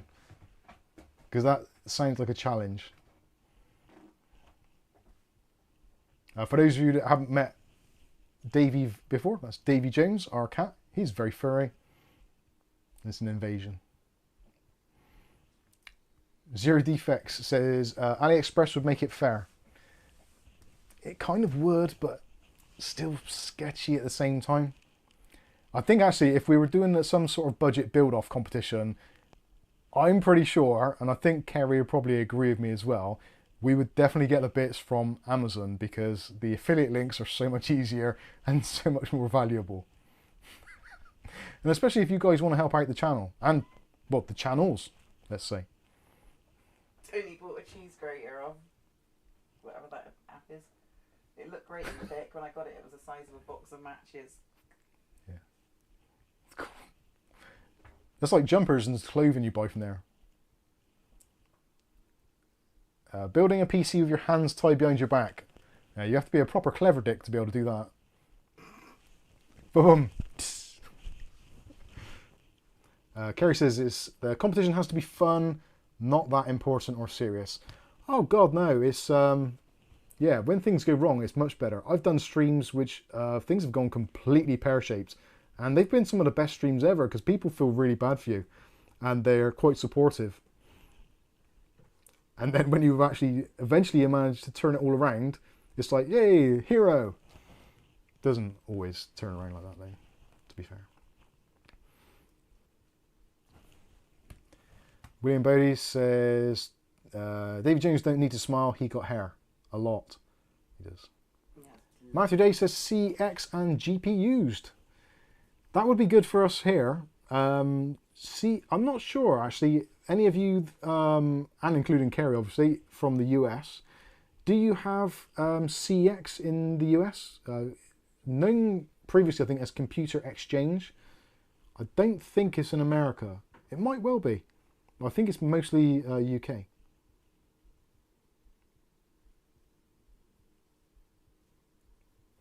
Kerry says the prize will be to give away the PC afterwards. You definitely don't know me. That'd be like prying a gold bar from my dying hands.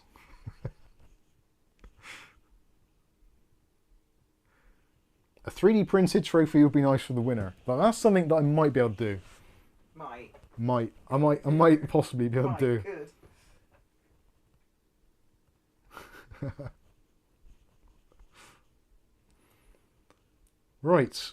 Well, it's now coming up to almost midnight. And like I said, I have to go to work tomorrow, unfortunately, which sucks. Father's Day as well, for those of us in the UK. I'm not sure if it is in America as well. I think it's Father's Day is the same all round. Is it? It's Mother's Day that's different. You're not getting a gold bar. I have props, Kerry.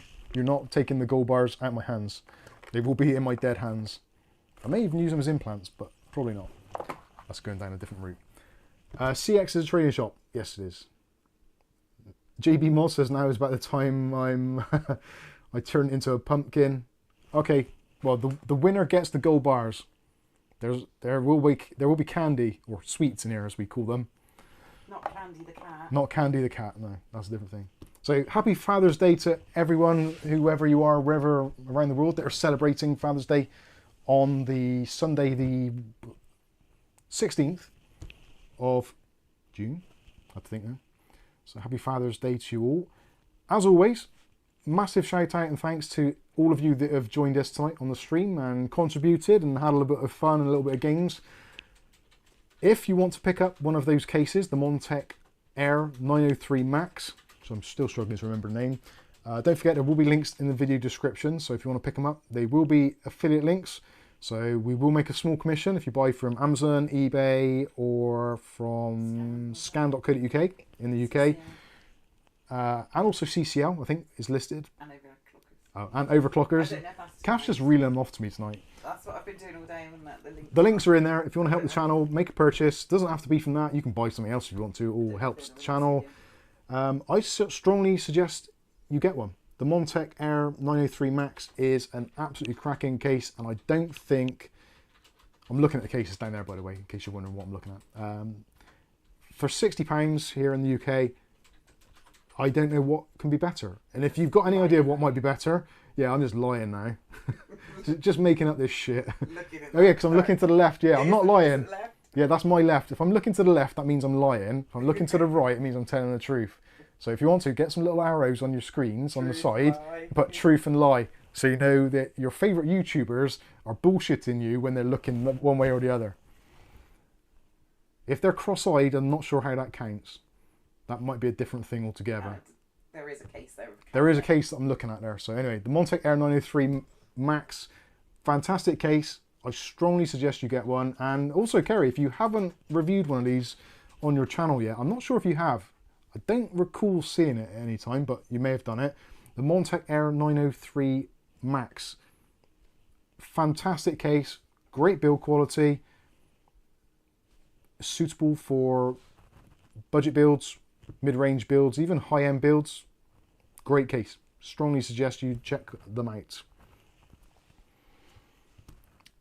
It's yeah, you can't even get a Nike Air Max for that price. You definitely can't. Is your mirror camera? Ah, No, Nick Barnes, good. No, the camera is not mirrored. I'm gonna have to wear shades so you can't, or glasses. Sorry. Tell if it's mirrored because his t-shirt would be reading. Yeah, wrong. t-shirt reading the right way. No, you can tell if I'm lying. I'll look over there, but when I'm not actually looking at something over there. Normally I look over there because that's my thinking zone, the back of the door. Anyway, fantastic to have you all with us. Thank you all so much for your kindness, your generosity, your super chats, your memberships. Actually, have we got any memberships we can give away? Is there any left in there? Next week, we did them this last week. We can do them, but we won't have any more for the rest of the month. Oh, go on, let's do them. Get out of the way. Happy Father's Day, because most of you are blokes in here anyway. So we'll give away some free Mike's Unboxing memberships, so you can become a channel member. So we'll quickly fire those out now. So there we go. Who are going to be your lucky people tonight? There we go. Mike's Unboxing Reviews and How-To has gifted 5 Mike's Unboxing Reviews and How-To memberships. So Dave Aitken, long-time member, is now got a membership. Peter S. also has got a month membership. Engredia, good name. Treefella and George Shajan. I've probably butchered that. If I have, I do apologise. So those 5 people all got free Mike's Unboxing memberships. So you get early access to the videos and also access to the VIP rank on our Discord. And also you get access to the cool emojis that no one ever uses. But you're more than welcome to if you want to. So happy Father's Day to you 5. And happy Father's Day to all of you guys that are watching. And again, thank you all so much for your kindness, your support, and basically doing all that you do. So I think that's going to wrap this one up. I've been Mike.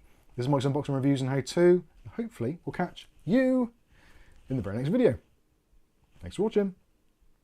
Now I have to do the thing, the awkward bit where I have to find the button to end the stream. I hate this bit. I really need to automate this. Sorry, Tony, you missed out. My apologies.